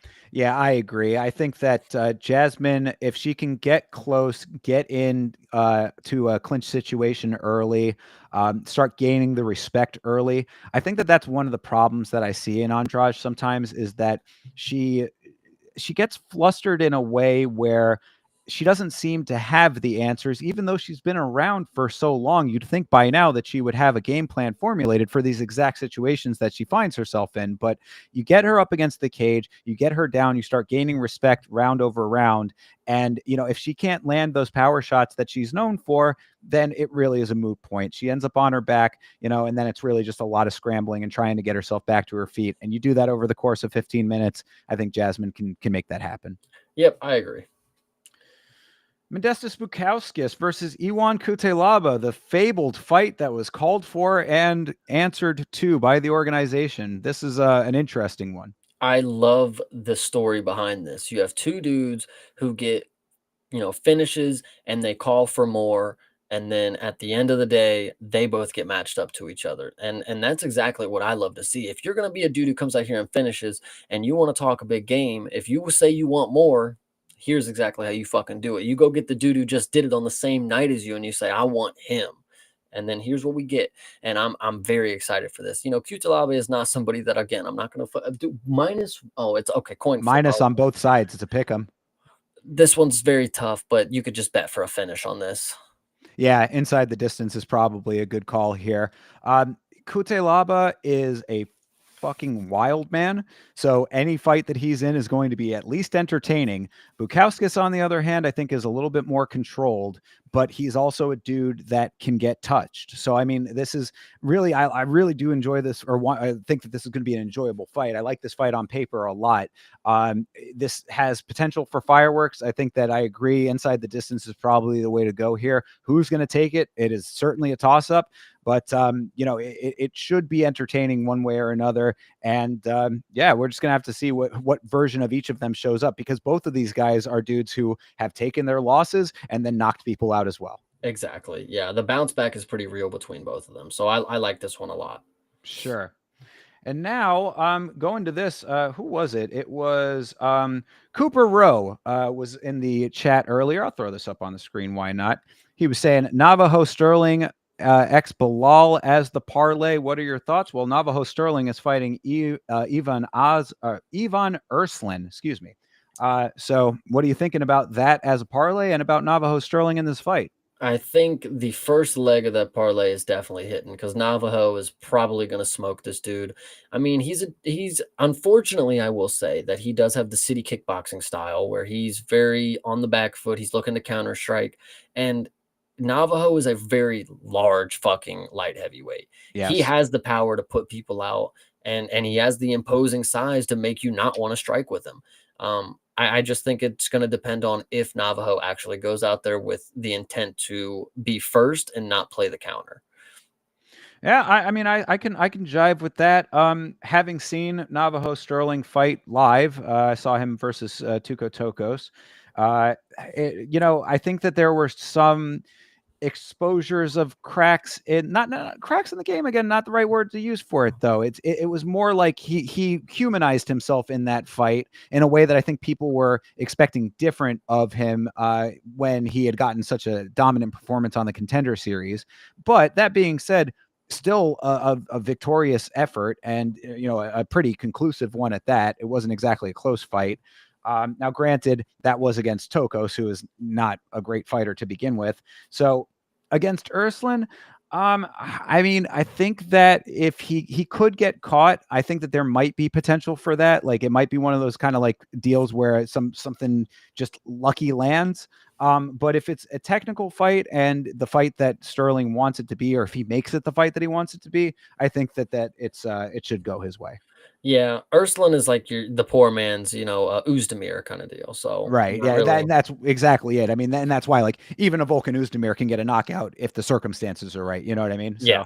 So, there is potential for that, but I would be thinking that Navajo Sterling should be getting the job done. However, though, keep in mind, this is the year of the Taken O. So, he's an undefeated fighter, and it has been a bad year for those guys. Yeah, I agree. This one will be interesting for sure. But Navajo, I like this dude a lot, so I'm excited to see what's more for him. Yeah. Yeah. I do too. We'll have to see if he does his little nose touchy thing that he Yeah. always does. And all right, moving down to the early prelims, Marc-Andre Barrio versus Bruno Silva. Didn't Bruno Silva retire? Why is he back here? Yes. He did retire and he did come back. And I would just like to once again point out that on Saturday, we got a promotion for this fight on the big screen telling you not to miss, quote unquote, the featured prelim. By the way, guys, this is the third fight of the night. This This is ain't the featured early prelim. Yeah, I mean, they had to make sure we didn't miss this one, guys. They Yeah, they yeah. they had to let us know Bruno Silva and Marc-Andre Barry, like, they're going at it, guys. At the third fight of the night, make sure you're on Disney Plus watching, seriously. Mhm. Yeah, that's, I don't care too much. Marc-Andre, I would hope, wins this one because I do kinda like that dude. He's kind of interesting. I know you've talked some pretty high praise for him before, and that I think was going into a losing effort there. But The against Solstice knockout, yeah. yeah, exactly. But against Bruno Silva, who it's like, why are you here? Yeah, I think that he most certainly should be able to get this win, and then Bruno needs to go down and stay down.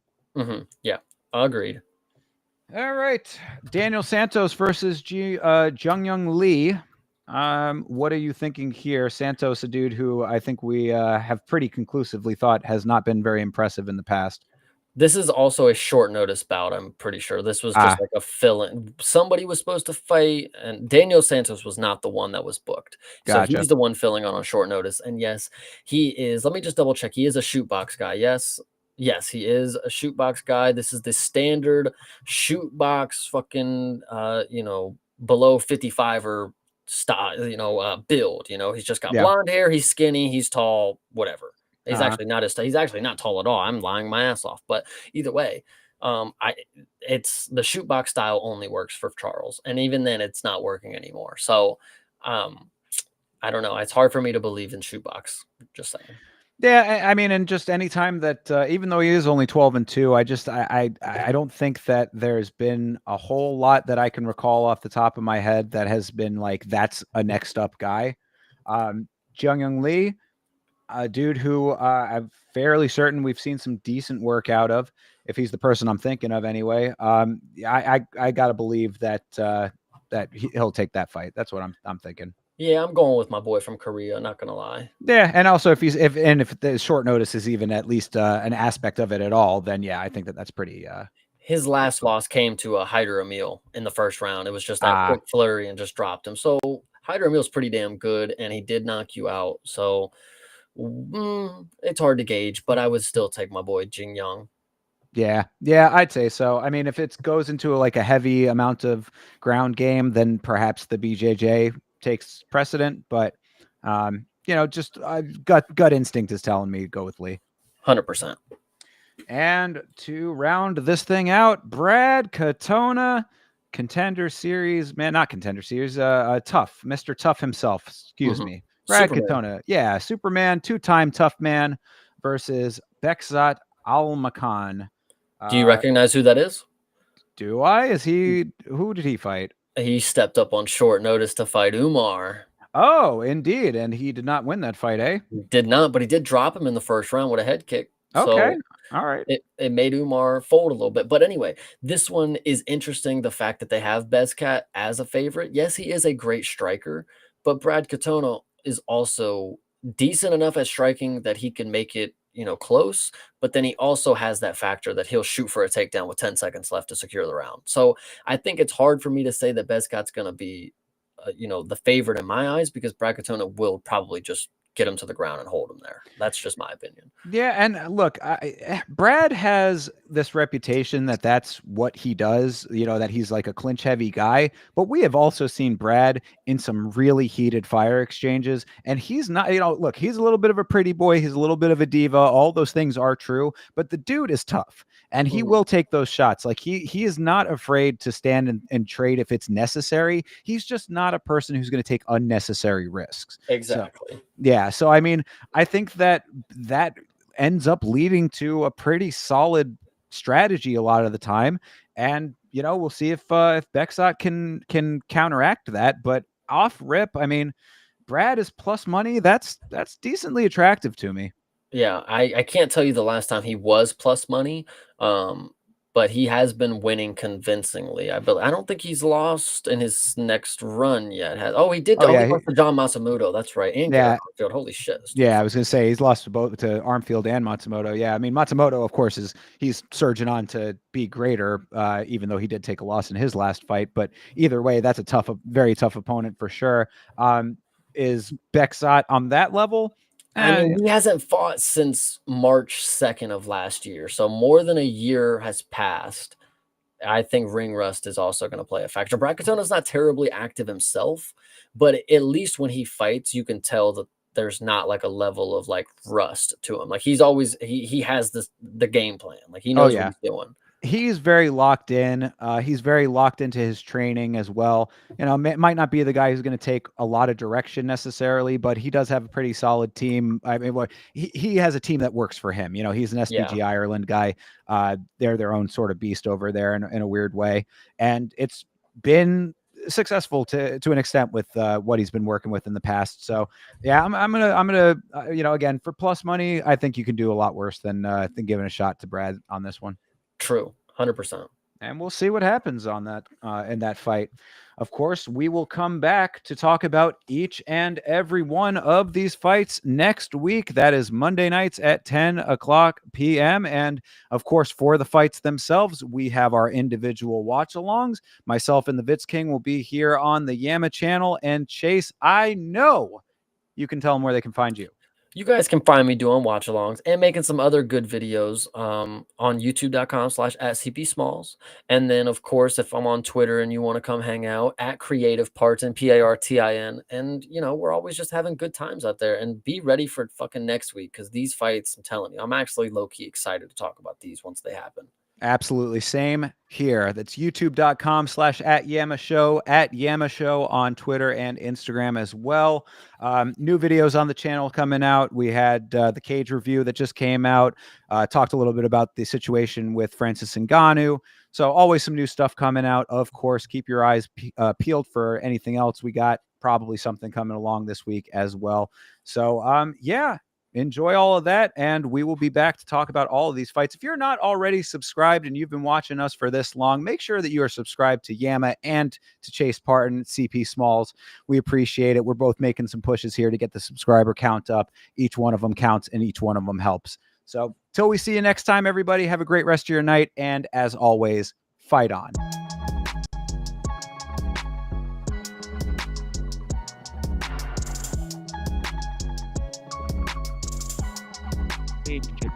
Sandhagen.